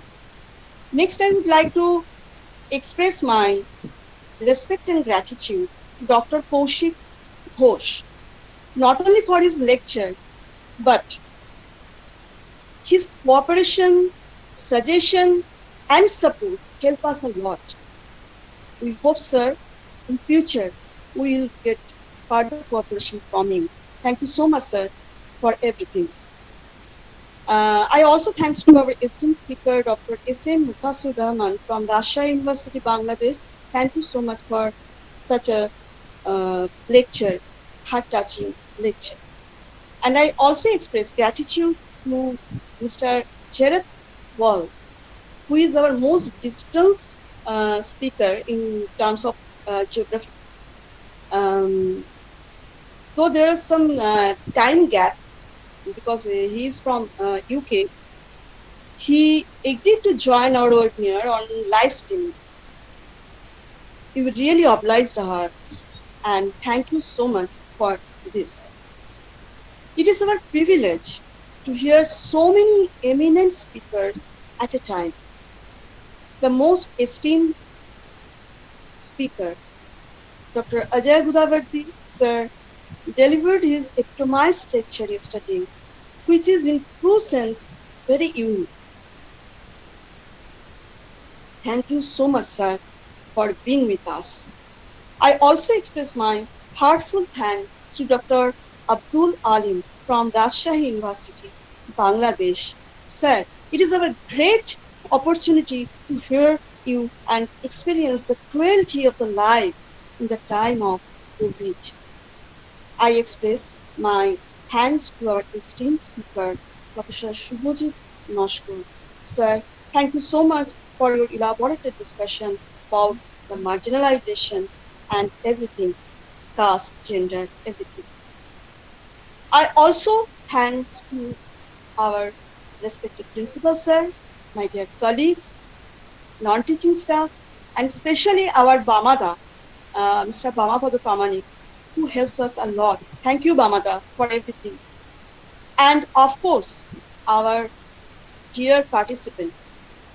And I also thanks our technical group, Mr. Tomogno Ghosh and Shulogno Ghosh. Without their assistance, it is impossible to organize this webinar. Thank you so much, brother. Lastly, but not least, I thanks my colleagues, my departmental colleagues, Diditi.